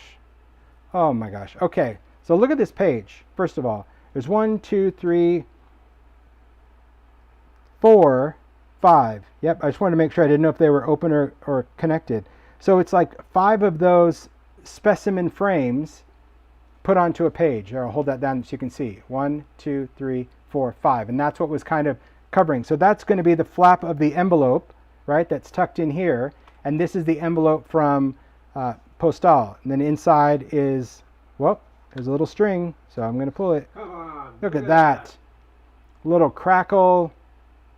See, just that little pull right there, and you've got that little frame. I love just the details front and back. Wow, wow, wow. See, just like, and this really clever with using that tag, those are those jewelry tags from Collector, and just making that little closure. And I think the arrow is just kind of telling you like, yeah, you know, swing it around.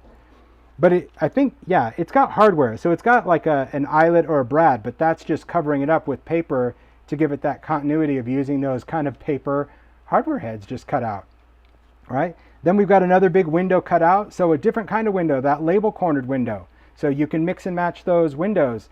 Little paper doll. Love the mini paper doll. Backdrops framed in there, little registered from Postale. So it doesn't always have to be one of those words. You can actually use the tab itself. And all of this is just stitched into that fabric binder. There's again another one of those numbers. You see those numbers kind of hidden. You can see the 8 there. You know, there's an upside down. Is that a 2 or maybe that was a 7? Not sure. I don't want to take that apart. There's your 3. Again, extra die cut elements, just layering. And then we've got back here, just, oh yeah, take apart that little envelope. See the papers, backdrops. This is where those tiny prints, I know Paula is like clapping there because we have all these tiny prints and marbled papers. All of this paper, this is all ideology backdrops, right? It's all so different and so unique. And then we open this and then look at that. Look at the cards, at that little face peeking through, little distress embossing glaze and stamp. Just gives everything such texture. But yeah, just it's so beautiful of how all of these papers and dies really, I don't know, they just really come together. They do. They blend to create something absolutely magical, absolutely beautiful. So amazing, amazing job, makers.